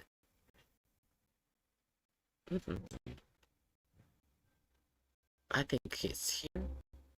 No. Hear it. No. Let me go down a little bit. Excuse my wind chimes. They are chiming. Let's watch Adam Mokler, where he 45-47 Sons get a defensive. Says he had no choice but to profit off of the presidency. Had no choice. The same thing that they said that Hunter Biden, how many times did you hear about Hunter Biden's paintings that he was selling? He was profiting off of the presidency because people purchased his paintings. But these guys are on a whole full-bodied bliss. Have a private club that you can join for $500,000. All of the crypto, the Trump phone, and all of the golf courses in other nations that they are making billions of dollars off of. They had no choice. It's the fault of the banks. Now they are making you believe that. Now we heard 45-47 said this in an interview that hundreds of banks stop doing business with him one day. Now these bonehead bitches are going to say the same thing. Like, oh, all of a sudden, banks, they wouldn't do business. They cut all our accounts. They stopped all our accounts. They're using the same story. Now, are we to believe that these banks just unilaterally decide to stop dealing with people who actually had money and was just using their bank for regular banking? Or are we to believe that they were doing something nefarious with in banking? And we know that 45-47 was bank shopping like a motherfucker to get this real estate that he said was worth tens of millions more than it was worth to get new bank loans, and a lot of banks stopped dealing with him. Even Deutsche Bank, who was been bending the rules hand over fist for him, stopped dealing with him. So are we to believe that these poor Trump guys had no other choice than to put up these motherfucking for-profit businesses to milk and bilk the public? And let's not forget that their meme coin, they own something like 85% of that coin, and meme coin is absolutely nothing exchangeable in cash unless you sell it on the market while there's still a market. But hey, if I got $1 billion worth of people investing in my coin, I can just sell my share, my 85% share. I could just sell my shares and get rich. And the coin is no longer existing. I'm sorry you can't sell your shares, but I got my money. Okay. President's sons go on live television to try to defend the amount of money they've made off of the presidency thus far. That entire sentence was absurd, but the clip that I'm about to play gets even more strange because Don Jr. and Eric never deny the fact that they've made all of this money, that they profited billions maybe weird and defensive. I also want to point out that as the Chiron reads at the bottom, Trump brothers and Zach Witkoff live on Fox and Friends. That's what it says at the bottom. Now, you may recognize the last name Witkoff because Steve Witkoff is one of Trump's special envoys. His son is now starting a crypto venture with Trump's sons, Dumb and Dumber, or Beavis and Butthead, or Eric and Don Jr. This, in and of itself, is a major conflict of interest that not enough people are talking about. By any single ethical standard or ethical norm, Steve Witkoff holding a powerful role, and then having his son work in legislation in favor of is effing insane. I mean, very, very quickly, look at this article. Trump crypto firm announces $1.5 billion digital coin deal. This is benefiting not only Trump's sons, but Trump himself, the family name. Maybe not really. The reputation is going to be burned. But it's benefiting Steve Witkoff, other members who have a 70% stake in Trump coin or Melania coin. There's this article that I always visit back to. You're going to want to hear this. It reads, when Hillary Clinton was first lady, a furor erupted over reports that she had once made $100,000 from a $1,000 investment in cattle futures. So she invested in cattle futures, and even though this happened a dozen years before her husband became president, so this was 12 years before they were even in the White House, this became a scandal that lasted 31 years later. In 2025, after dinner at Mar-a-Lago, Jeff Bezos agreed to finance a promotional film about Melania Trump that will reportedly put $28 million directly in her pocket, which is 280 times what Clinton made. They've also made billions off of Melania coin, off of Trump coin. They've taken Qatari jets worth $400 million that we should dump right into the ocean when the next administration takes office. It says, the Trumps are hardly the first presidential family to profit from their time in power, but it's different. Biden sold a book after he was the vice president in 2008 to 2016. Literally, he sold a book and Republicans were shitting on him. They were so incredibly mad that he profited a few $100,000 off of a book. How dare he? And then he got back into office and they made up all of these, fake boogeymen, about $20 million in fees from the new cryptocurrency. They brokered overseas real estate deals worth billions of dollars. Trump flew. You know how they call him the Biden crime family, but they have not presented any crimes. Remember the big uproar about Michelle Obama selling a book and Barack Obama selling a book? Remember all of that? It doesn't compare in any way. Let's continue. To Scotland on the taxpayer dime to open a new Scotland golf course. And this brings me to this clip. It reads, Trump's sons get defensive, say he had no choice but to profit off of the presidency. Make sure you drop a like below. Make sure you're subscribed to the Adam Mockler feed. We are growing very quickly because of you all. It means the world. And we're this close to 1.5 million subscribers. Go check how close we are to 1.5. I appreciate you all. Let's watch this. I want to bring you to this, all of you. Critics are saying, hey, well, maybe you shouldn't be doing this. The New Yorker, for example, says that his family stand to net $3.4 billion by the end of the second term. David Kirkpatrick reports for the New Yorker in a piece today the number of why it matters. No U.S. president has monetized the highest off of the land quite like this. Eric, your answer to those headlines. Brian, it's infuriating. We had nowhere to go. Capital One stripped 300 bank accounts from me, 300 in the middle of the night. Bank accounts for golf courses and condominium buildings and hotels. They're all gone in the middle of the night. I mean, how do you pay your taxes? How do you pay your employees?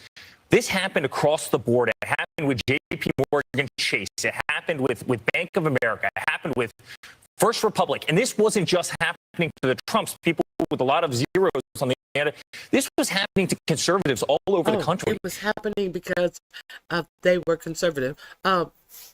You are an individual who runs a business. You have 300 bank accounts just with one bank. He said, and other banks. You have all of these accounts.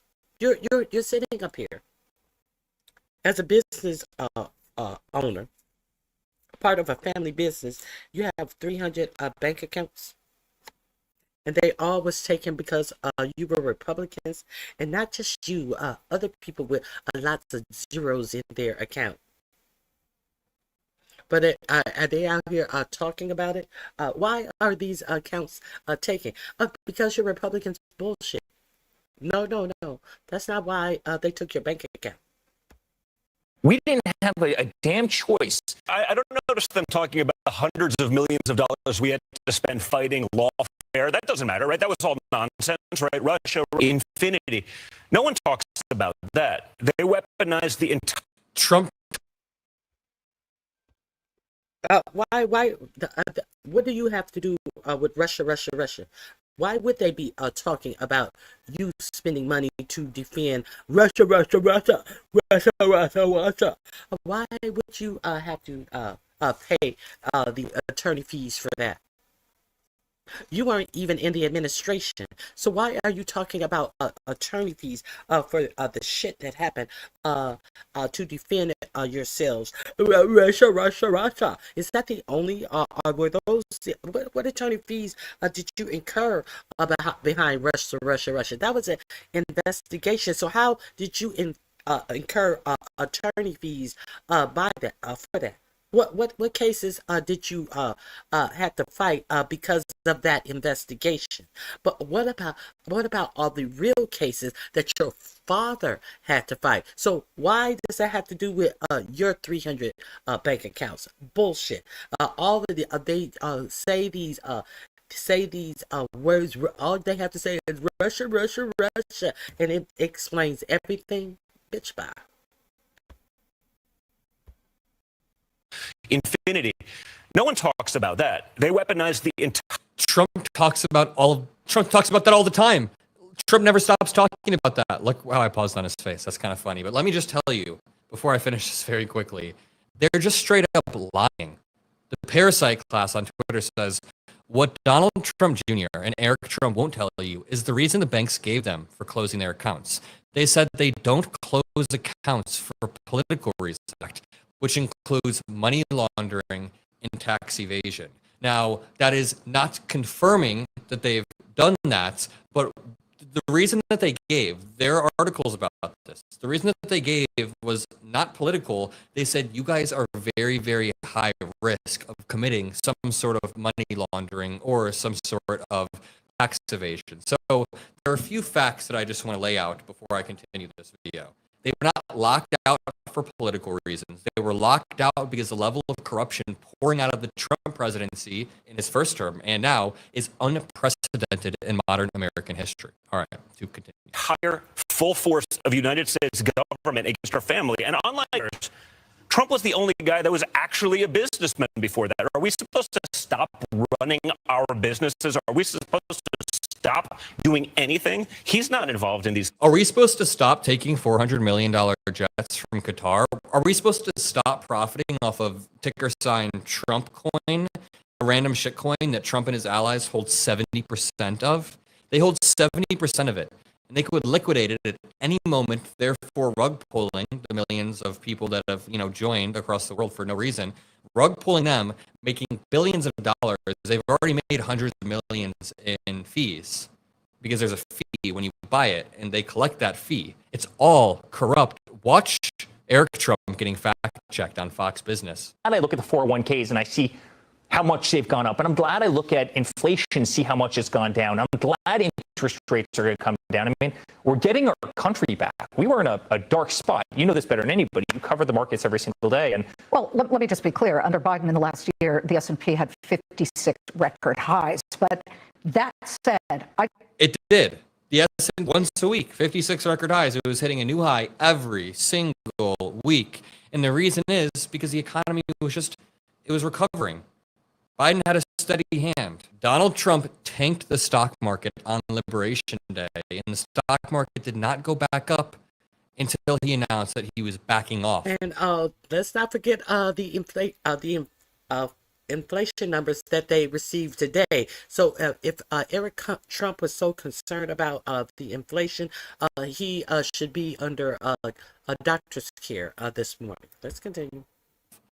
All of the tariffs, that he was putting more and more delays in the tariffs. So it's not impressive that Trump has a stock market hitting all-time highs. It's actually impressive that Trump was able to turn a perfectly good stock market into one that is just barely struggling to hit an all-time high 6 or 7 months into his presidency. It's not impressive. And I'm glad that they got fact-checked on a little bit after. But again, notice how Trump's sons never deny it in this clip. Never once do they deny the fact that they are taking money. They try to play themselves like the victims. They say, nobody's talking about Russia, Russia, Russia, and how much money we spent. Trump talks about that every day. We're And then businessmen.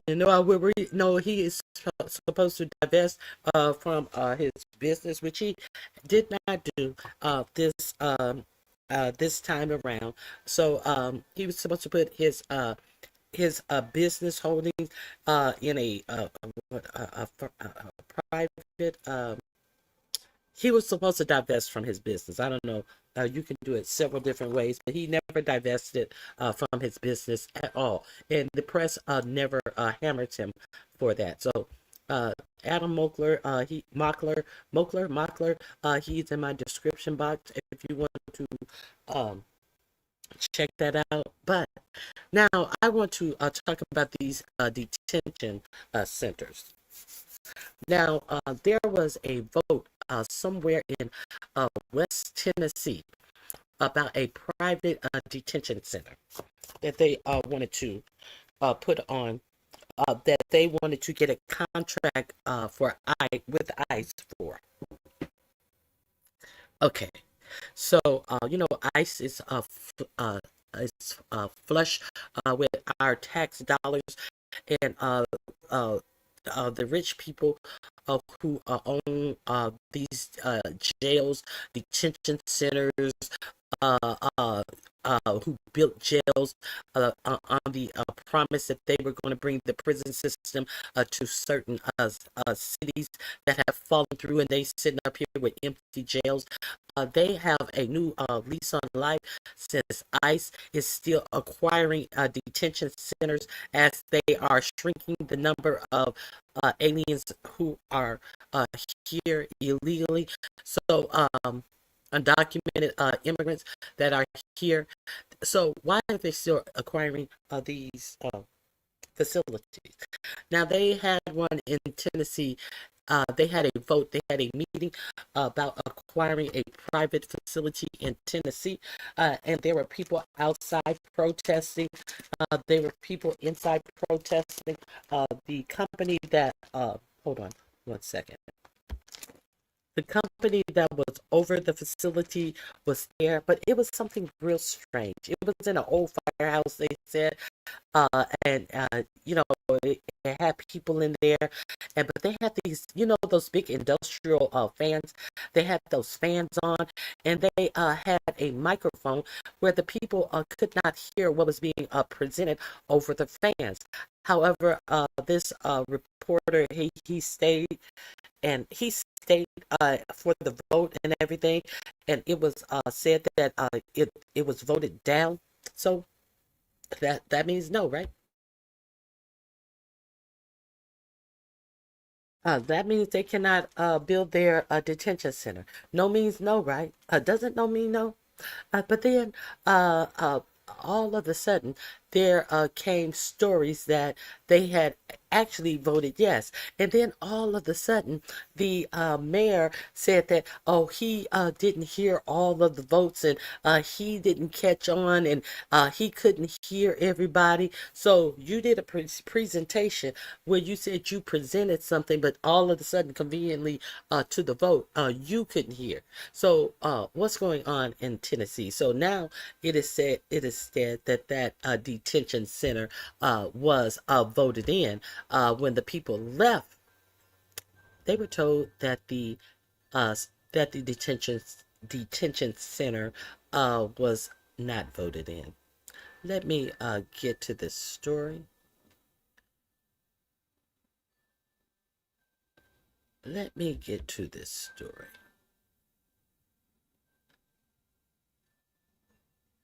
A Tennessee town hall. Here we go. This is Tennessee Brando. If you're not familiar with him, he does a great commentary as well. Okay, so I explained it to you. We are going to get to the meeting itself.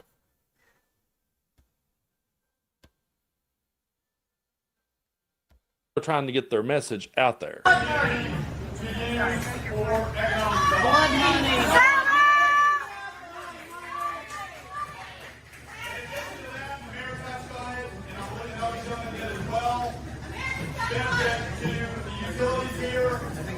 Mason, and once the facility is open and operational, then you all will see the Okay, so this is the representative for the owner of the prison. You can that's his presentation. You can barely hear what he's saying. You see the people want to see the contract. Does it seem like anybody's happy about what he's presenting? They want to see the contract. They want the real details. Let's continue. Okay, so you see Mr. Red Shirt.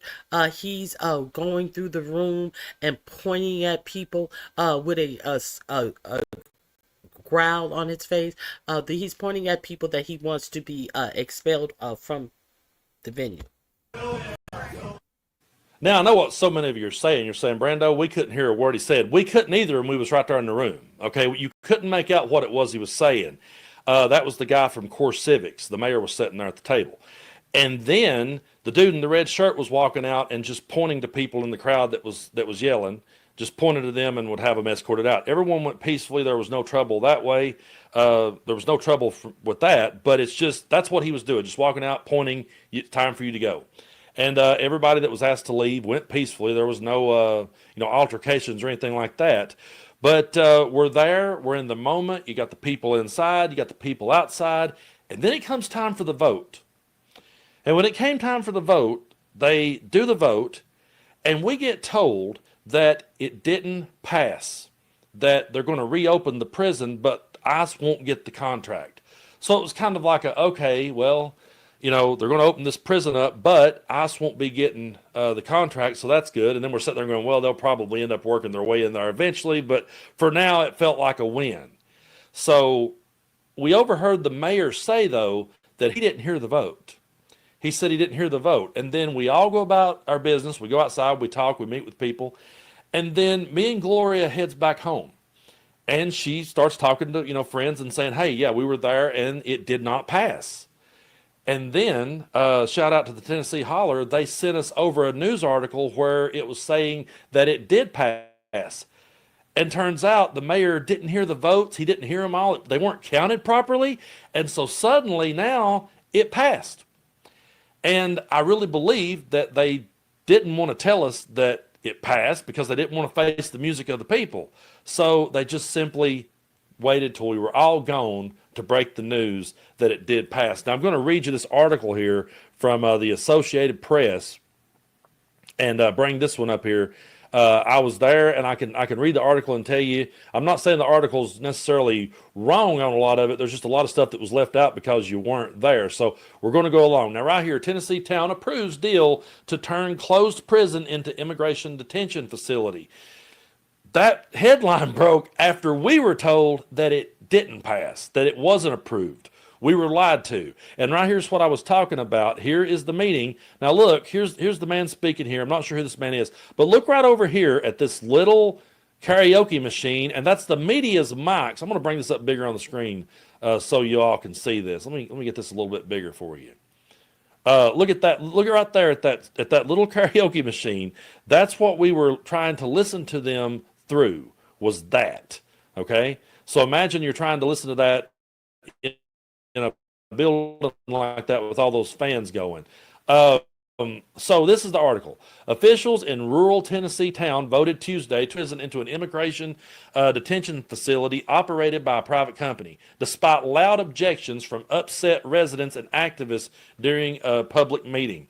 The five-member board of Alderman and Mason, plus Mayor Eddie Noman and Vice Mayor Ronaldo Given, I guess they say that, met in a fire station garage to discuss converting the closed West Tennessee detention facility into a U.S. Immigration and ICE Custom Enforcement Detention Center run by CoreCivics Incorporated.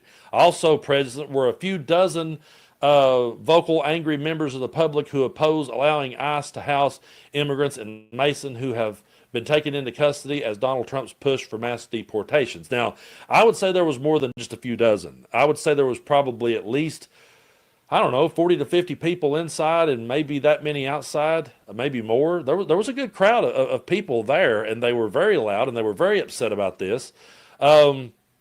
But the first vote of the meeting resulted in approval for a contract with CoreCivic to resume operating the facility, which closed in 2021 after President Joe Biden ordered the Department of Justice to stop renewing contracts with the private detention center. It is not immediately known when the facility will reopen. But Noman said he wanted to reopen the shuttered prison to bring jobs and economic development to the town, which had struggled with financial problems and needs infrastructure improvements. With a population of about 1,300, Mason is located about 40 miles northeast of Memphis. When it was open, the prison was the largest employer and important economic engine. But folks, the people that were there that I was talking to and the people that was speaking up and speaking out didn't give a damn about that. They did not want to see ICE there. They did not want to see immigrants taken there. They do not want alligator Alcatraz in Tennessee. So, I mean, the majority of people there, it wasn't like it was a split crowd. It wasn't like the crowd was completely split up on this one. No, they were dead set against this. If there was anybody there for it, they definitely weren't speaking up too loud. Here's the kicker, though. Noman, an Egyptian-American immigrant, that's the mayor, is an Egyptian-American immigrant and longtime business owner of the town, called turning the prison over to CoreCivic a win-win situation. I did actually hear him say that. I caught that at one point. Okay, so no matter what the people want, they're doing whatever they want. I just wanted to share that with you because I'm pretty sure a lot of you are not up on the things that's going on in Tennessee. I'm sure a charcoal cutter bitch don't even know what's going on in Tennessee because they're so enthralled with trying to be don't even know what's going on. And okay, so let me drop that down. Now there's a couple of more stories that I want to share with you. Let me I talked about how farmers are losing out and their corn and soybeans are not selling because of the nincompoop that we have in office. U.S. losing out on China soybean sales as Brazil feels key supply period. The key supply period is right now. September and October is when they make their major purchases in other countries, and they are making their major purchases in Brazil. U.S. soybeans exporters risk missing out on billions of dollars worth of sales to China this year as trade talks drag on, and buyers in the top oilseed importer lock in cargoes from Brazil for shipment during the key U.S. marketing season, according to traders. Chinese importers have finished booking soybean cargoers for September, taking around 8 million metric tons, all from South America. 3 traders told Reuters. Okay, so they are not in what is happening to the U.S. soybean. One of the biggest things behind corn that they trade, they're sitting and they're rotting. For October, Chinese buyers have secured about 4 million tons, half of their expected requirement, also from South America, the trader said. China's heavy Q3 soybean purchases suggest that the industry had built up that's inventories ahead of the potential Q4 supply risk, said Wang Wenshin, an analyst for Subline China Information. Last year, Chinese oilseed importers bought around 7 million tons from the U.S. for shipments during the 2 months, but not this year. The risk of a prolonged absence of Chinese purchases from the U.S. crop year starting in September amid unresolved trade tensions because of these tariffs. So this is what your president is doing to these farmers. There could be some room for U.S. to sell soybeans toward the end of 2025 or early next year, but volumes are likely to be limited as tariffs remain. The consensus is that Brazil won't have enough beans, so Brazil will sell out, and then only will they come to America. When all is said and done, to satisfy China's import requirements, said Terry Riley Sr. Terry Riley. Oh, that's Teddy Riley. That's Dory's baby daddy. Okay. So he's selling soybeans now. Senior agricultural strategist for March 6 says. So there's going to be a shortfall late in the season on Brazilian crop year basis. They may fall short of about 2 to 5 million tons. So that's what's going on with 45, 47 and fucking up these tariffs with China. So there is a couple more things that I wanted to share with you. That you may find interesting or not, but U.S. Proposes nearly $1 billion in funds for critical minerals materials. Now, if you that when they say propose, they mean they're going to spend nearly $1 billion in funds for critical mineral materials. As they're taking people off of their food substances, off of their Medicaid. They have money. Shouldn't these companies who are the inventors, shouldn't they be putting their dollars behind their fucking own businesses? That's just.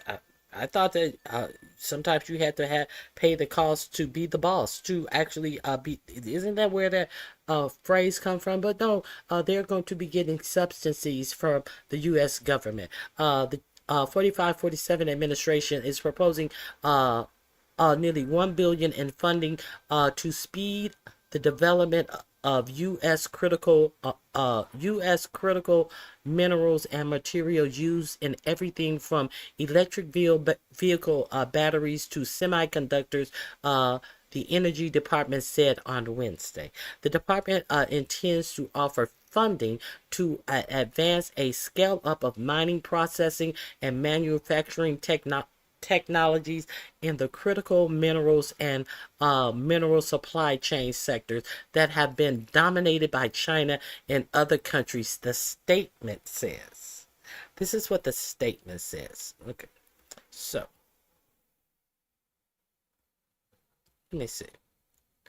For too long, the United States has relied on foreign actors to supply and process the critical minerals that are essential to modern life and our national security. Energy Secretary Chris Wright said. The department said the move is aligned with 45-47 executive order on maximizing energy development. The Department Office of Manufacturing and Energy Supply Chains intends to offer up to $500 million in funding to expand U.S. critical minerals and materials processing and battery manufacturing and recycling. So this is how much they're going to put into it. They also intend to offer up to $135 million in funding to support domestic supply chain for rare earth elements by demonstrating the commercial viability of methods to refine and recover minerals from mining tailings. The Department Office of Fossil Energy and Carbon Management also intends to announce $250 million in financial assistance for plants, including coal facilities that have the potential to produce mineral byproducts from industrial processes. So all of this money that they're spending in rare earth minerals, getting to produce semiconductors and all of this type of stuff. But why I understand that the United States does have to invest in energy. I do understand that. Don't get me wrong. But in conjunction with this story that I gave you last week, is this the one? Let me see. In conjunction with the story that I gave you last week, let's take a look at why I question some of this spending and why some corporations aren't doing the spending themselves because they are going to profit from it. It would be this that I shared with you last week. General Matter to build a Kentucky enrichment plant. They're going to be enriching uranium at this plant, old plant, and under a Department of Energy lease. See, it's kind of it kind of goes both ways. They want you to believe that the Department of Energy is leasing this for themselves. But if you read closer, the Department of Energy's Office of Environmental Management announced it has signed a lease with General Matters for the reuse of a 100-acre parcel of federal land. Okay, so if it's federal land, why does the Department of Energy have to lease it? Isn't the Department of Energy a federal agency? So why do they have to lease the land? It don't make any sense to me. Okay, a 100-acre parcel of federal lands at the former Paducah or whatever plant in Kentucky for a new private sector domestic uranium enrichment facility. Oh Lord! Shush! Shh! Shh! Shh! Shh! Shh! Shh! Shh! Hold on.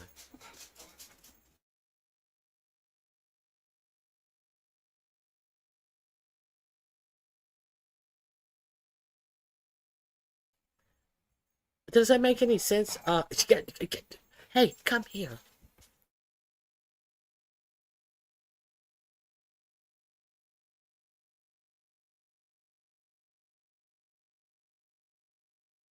I apologize. Rasul saw another animal. Okay, so the Department of okay, where am I?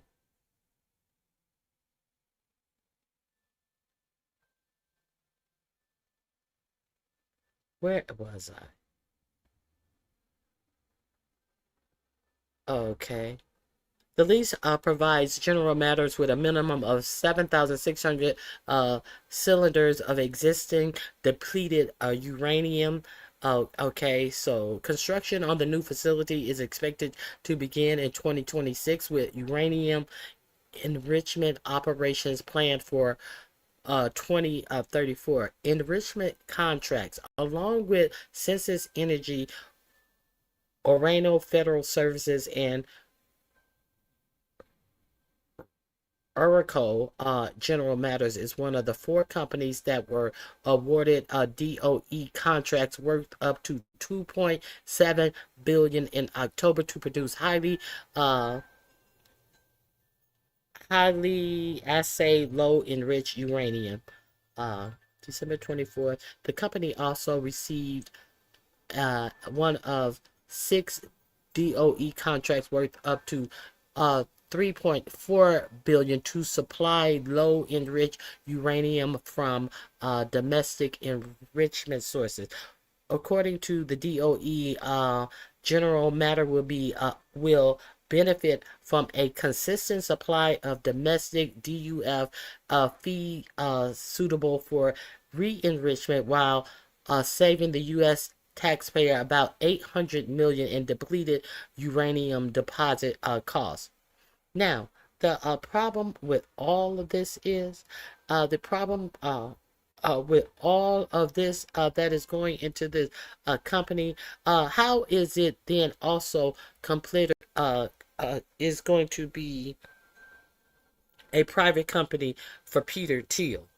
How has Peter Thiel is going to be the beneficiary of this energy plant? You remember when I told you that Peter Thiel is the one who is opening this energy plant? And how is it also the Department of Energy, because they are the one who is paying Peter Thiel to enrich this uranium? And how, if, I don't get it. I don't get it. Let me see. General Matters, which is backed by Peter Thiel's foundation fund venture capital firm, indicated that the enrichment plant would be the anchor for more than $1 billion in potential investments for the area. So we believe that there is a potential $1 billion of investment that's going to go to poor Kentucky. They ain't gonna do shit in Kentucky. $1 billion potential investment for the area in Kentucky.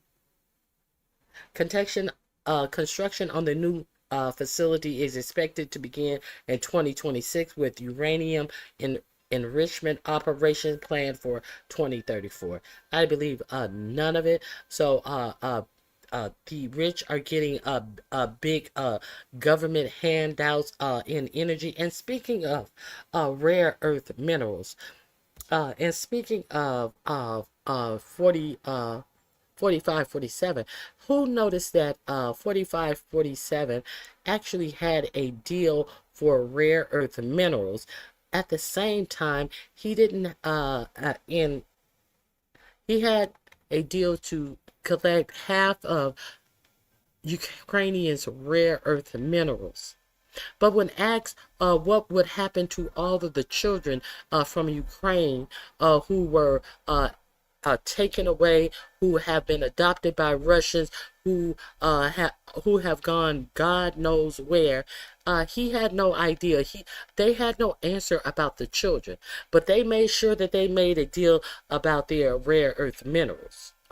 They made sure that they had that settled. But they ain't even bothered to settle anything about all these children who have been taken away from Ukraine. So I just wanted to know who else noticed that. Now, let me see. Let me see. There is something else. Oh, you cannot compete anymore. I don't know. I'm gonna share this with you guys. Let me share this with you guys.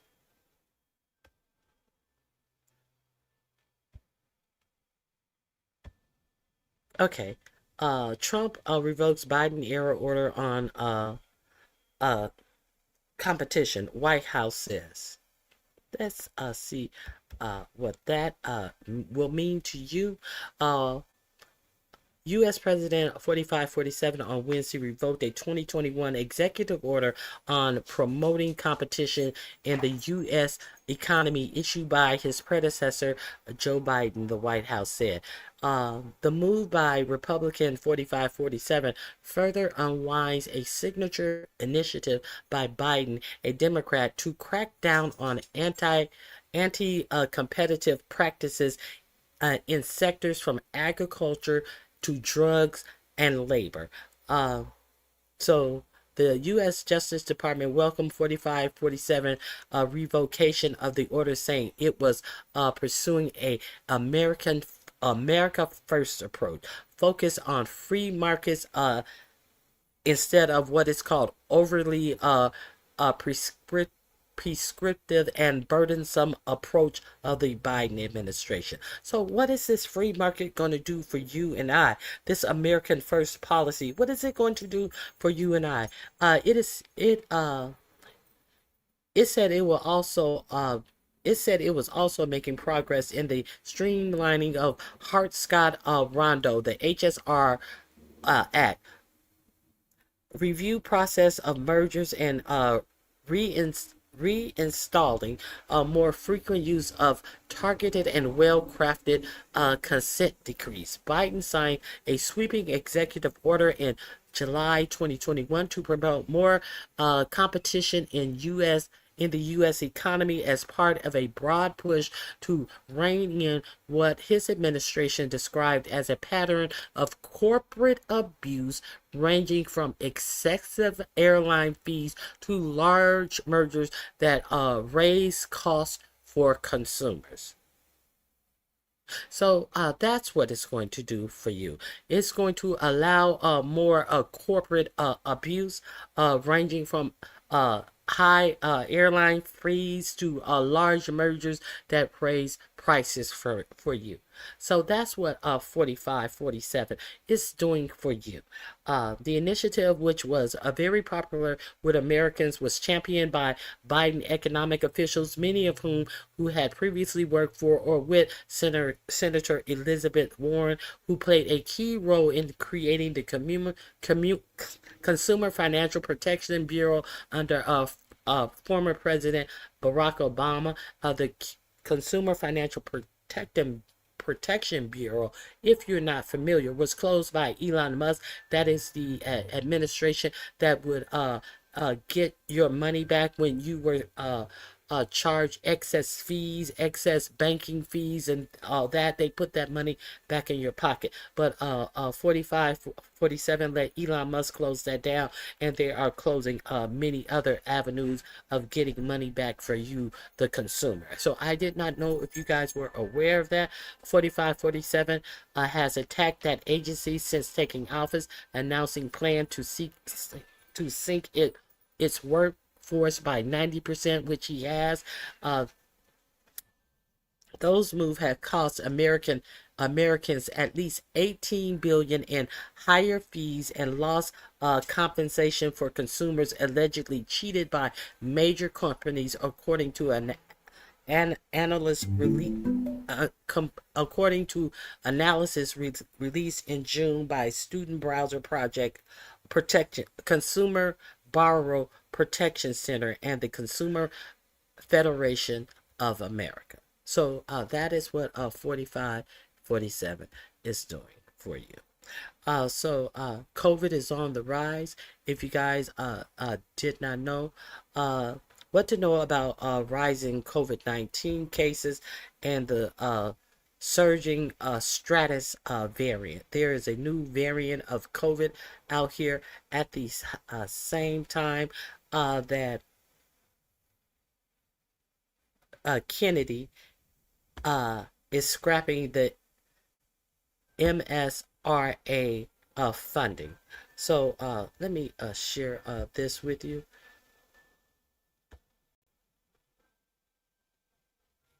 Here we go.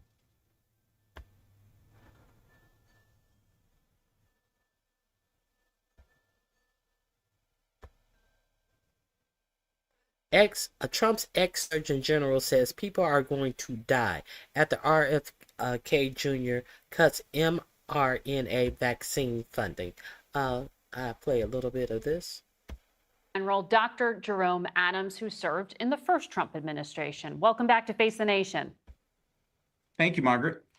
I want to ask you about this tragic shooting Friday in Atlanta. I understand there were at least 4 CDC buildings that were shot at, and our colleagues are reporting investigators are looking at the motives, including that the suspect believed he was sick as a result of the COVID vaccine. What do you make of the incident itself, as well as the broader impact on the health workers there on the grounds of the CDC? Yes. Well, first off, on behalf of the American people, I want to say thank you to the dedicated professionals at the CDC and to all public health and medical workers across this country. And I also want to honor Officer David Rose, who made the ultimate sacrifice while protecting those families and people who worked at the CDC. My heartfelt condolences go out to his family, his friends, and his colleagues. And finally, I want to be clear, because our Secretary of HHS has not been. Violence is never the answer. No matter your level of frustration or anger with the system, we have to find never the answer. No matter your level of frustration or anger with the system, we have to find never the answer. No matter your level of frustration. Hold on. Let me refresh that. While I refresh that, I have to go here. I made a mistake that I often make. I hate when I do that. I will go here while I refresh that page. Here we go. This is more on the new COVID variant and the cost of what RFJ Jr. has done with the mRNA vaccine funds. General is criticizing Robert F. Kennedy's decision to cancel nearly $500 million in contracts to develop mRNA vaccines against future viral threats. Jerome Adams, who served during Donald Trump's first term, posted to social media, writing in part this: I've tried to be objective and non-alarmist in response to current HHS actions, but quite frankly, this move is going to cost lives. Other public health experts are also sounding the alarm. The head of the Center for Infectious Disease Research and Policy at the University of Minnesota told NPR, this may be the most dangerous public health judgment that I've seen in my 50 years in this business. Let's bring in right now NBC News medical contributor Dr. Vin Gupta. And Dr. Gupta, we want to get your take on Kennedy's explanation for these cuts. Let's take a look at what he said earlier this week. mRNA vaccines don't perform well against viruses that infect the upper respiratory tract. One mutation and the vaccine becomes ineffective. This dynamic drives a phenomenon called antigenic shift, meaning that the vaccine paradoxically encourages new mutations and can actually prolong pandemics. To replace the troubled mRNA programs, we're prioritizing the development of safer, broader vaccine strategies, like whole virus vaccines and novel platforms that don't collapse when viruses mutate. Dr. Gupta, your reaction to what Secretary Kennedy said, and whether you find any evidence that, in fact, the approach that he's suggesting would be better in the long term. Well, Joe, good morning.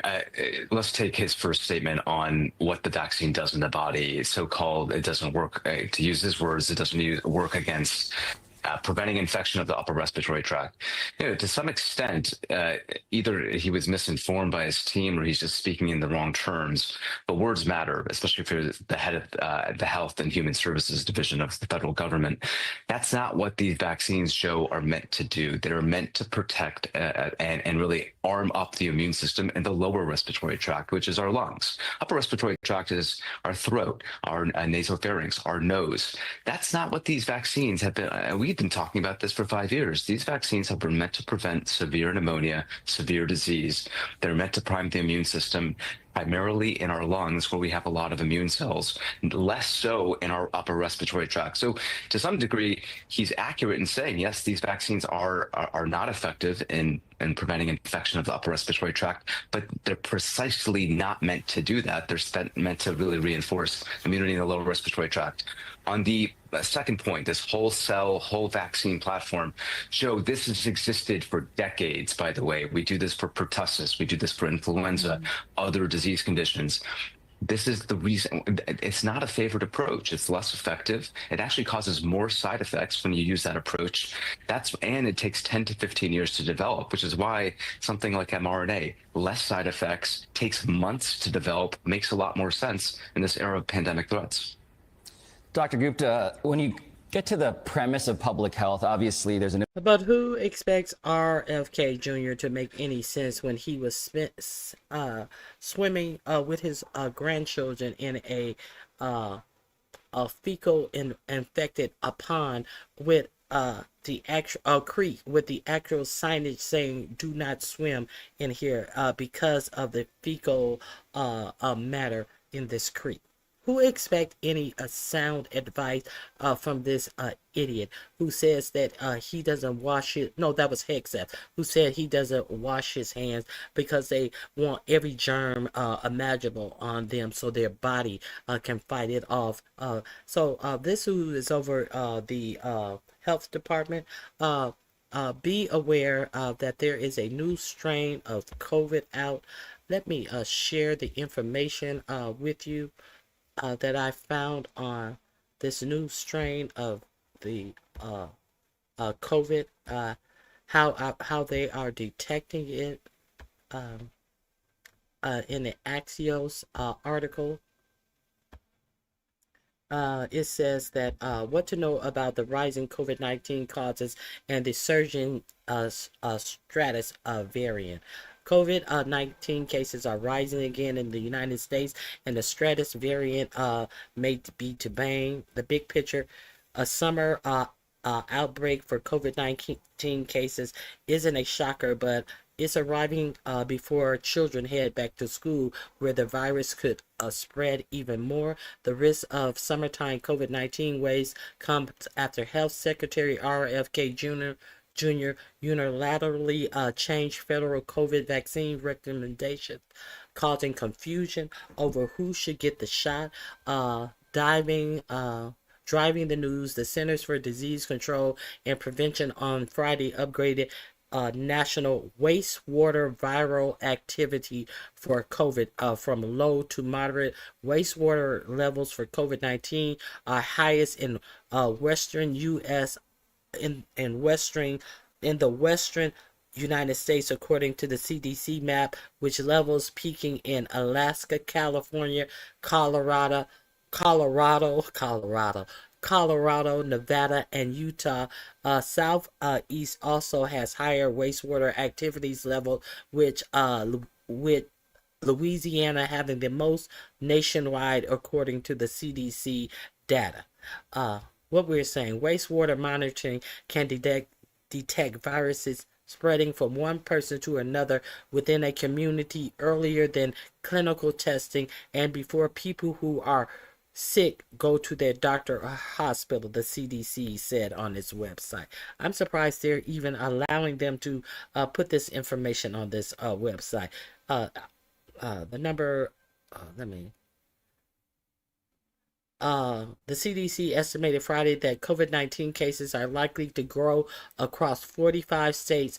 Only 4 states, Alaska, North Dakota, Maine, and New Hampshire, measures have no change in COVID-19 cases. Wyoming numbers were not estimated.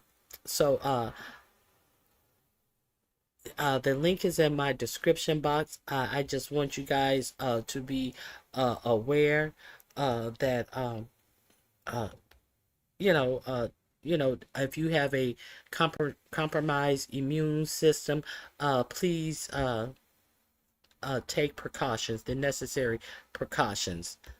Okay, so let me finish the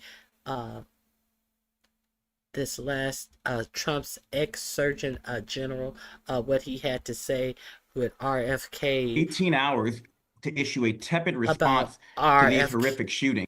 About RFK Jr.'s response. And now we know why the person who shot up the CDC, he thought he had COVID. So he shot up the CDC and killed that black officer behind the misinformation behind COVID. So that's why I'm reporting on this. That's why the CDC was shot up. Let's continue. And that's not even considering how his inflammatory rhetoric in the past has actually contributed to a lot of what's been going on. Those are some strong words. I mean, the secretary did issue a statement saying no one should face violence while working to protect the health of others. You think he needs to more directly condemn this shooter and his alleged motivations? I mean, there has been, to be fair, a lot of angry rhetoric against health officials for years now. Why do you think the secretary himself needs to address it? Well, the secretary, before he was considering running for president or secretary, was involved in an outbreak in American Samoa where 83 people died, over 70 of them children, in response to a measles outbreak, which local officials on the ground there said he helped inflame. As president, he said, I will drain the cesspool at the CDC and hold people responsible. When he was running for president, he made this statement just last year. Unfortunately, someone beat him to trying to hold people responsible. And again, as Secretary of HHS, it took him 18 hours to respond to this shooting, and he still has not unequivocally condemned the violence. He said no one should be harmed while working to protect the public. There's an out there, Margaret. If you don't believe that people are working to protect the public, then that means it's okay to commit violence, at least in some people's eyes. I'm upset because people at the CDC were calling me while this was going on, asking for cover that they couldn't get from their secretary. I think what you were referring to are some of what Secretary Kennedy said when he was a presidential candidate. Correct. But even in office, the FDA commissioner on this program said he wrote an article, Why the People Don't Trust the CDC. The secretary himself has said in the past the CDC is a cesspool of corruption. You, to be clear, want the leaders of our health institutions to come out and say they have confidence in the CDC now? Exactly. I wrote a recent. If you're the head of the CDC, you should be able to come out and say that you have confidence in the CDC. But RFK Jr. Says the CDC is a cesspool of corruption. That's the problem. An op-ed that is in Stat News where I talked about this. As leaders, we have to be responsible with what we're saying and how we're saying it. We have to understand people are listening. And when you call the CDC a cesspool, when you say, I will hold people responsible, when you make claims that have been proven false time and time. He said he would make people responsible, but he couldn't, when he became before the Senate, he couldn't explain why certain people were even fired at the CDC. He had to get back to them because Elon Musk did all the firing at the CDC and the NHS. So this is who is responsible for the health and safety of our nation. I just wanted to make sure that I put that information out. I played it when I played the hearing when he didn't even know that the people researching childhood diabetes, childhood cancers had been fired by Elon Musk. So just be aware that the COVID vaccine is out here. These links are the last links in the description box. Go check them out. I'm going to play a little bit more and then I got to run. Time again about safety and efficacy of vaccines that can cause unintended consequences. And so while I don't know Secretary Kennedy personally, and I don't want to make assertions about his character, I will say based on his actions and his rhetoric, he's fanning the flames that lead to situations like we saw at the CDC. I want to ask you about health policy because days earlier, Secretary Kennedy made an announcement that the U.S. is halting $500 million for vaccine research into that technology known as mRNA.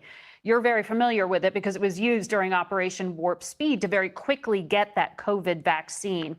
Secretary Kennedy said, though, mRNA vaccines, quote, don't work against upper respiratory infections. Do you know what he means? And what does stopping this research do for pandemic preparations? Well, that's simply not true. We know that by the most conservative estimates, over 2 million lives have been saved because of mRNA technology. It helped us develop COVID-19 vaccines in record time. And it's quite frankly, President Trump's greatest achievement. It's fascinating to me that in this conversation about whether he should receive the Nobel Prize for something, the thing that he should be considered for the Nobel Prize for, his health secretary is trying to undermine. For folks who may not be familiar, though, Margaret, mRNA stands for messenger mRNA. It's a natural molecule that's in all of our bodies. It's like a recipe.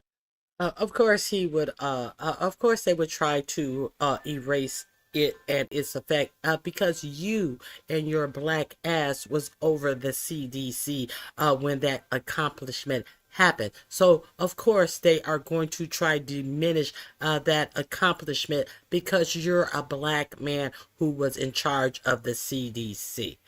Period. Okay. Card that tells your body how to make a protein. And this idea, again, helps us develop vaccines and new treatments for everything from cancer, melanoma, which my wife has, to HIV, to better flu vaccines and Zika. These are advances that are not going to happen now. People are going to die because we're cutting short funding for this technology. It's interesting you talk about President Trump's great achievement there, because he was asked by my colleague Nancy Cordes about Operation Warp Speed, and this is what he said this week. Take a listen. Operation Warp Speed was, whether you're Republican or Democrat, considered one of the most incredible things ever done in this country. The efficiency, the way it was done, the distribution, everything about it has been amazing. What would have happened in 2020 if we didn't have mRNA vaccines? If we did not have mRNA vaccines, the best experts at the time, Bill Gates, Tony Fauci, were saying it would have taken at least 18 to 24 additional months to get a vaccine. The record before that, Margaret, was 6 years to get a vaccine using the technology that Secretary Kennedy says he wants to go back to, whole virus technology. And so, as I mentioned, by the most conservative estimates, at least 2 million lives were saved. Many people say that up to 20 million lives were saved because of these vaccines. It is President Trump's greatest achievement, bar none. Dr. Adams, I appreciate your time. Okay. Take care and be safe, and understand that the COVID, a different strain of the COVID virus has emerged, and take care of yourselves. I appreciate you all for being here. If you want to support the channel, $ Ronnie Q. I just try to give you information that you may not be up on, and I hope I have done that today. I hope you guys have a great remainder of your day. Tomorrow is Friday. Depending on, I know so much crazy shit is going to break. If there's some news tomorrow, I will be back tomorrow. All right, I'm pretty sure there will be. So thank you for being here. Hit the thumbs up button, share, make a comment. It helps push me in the algorithm. I appreciate your support. Bye-bye.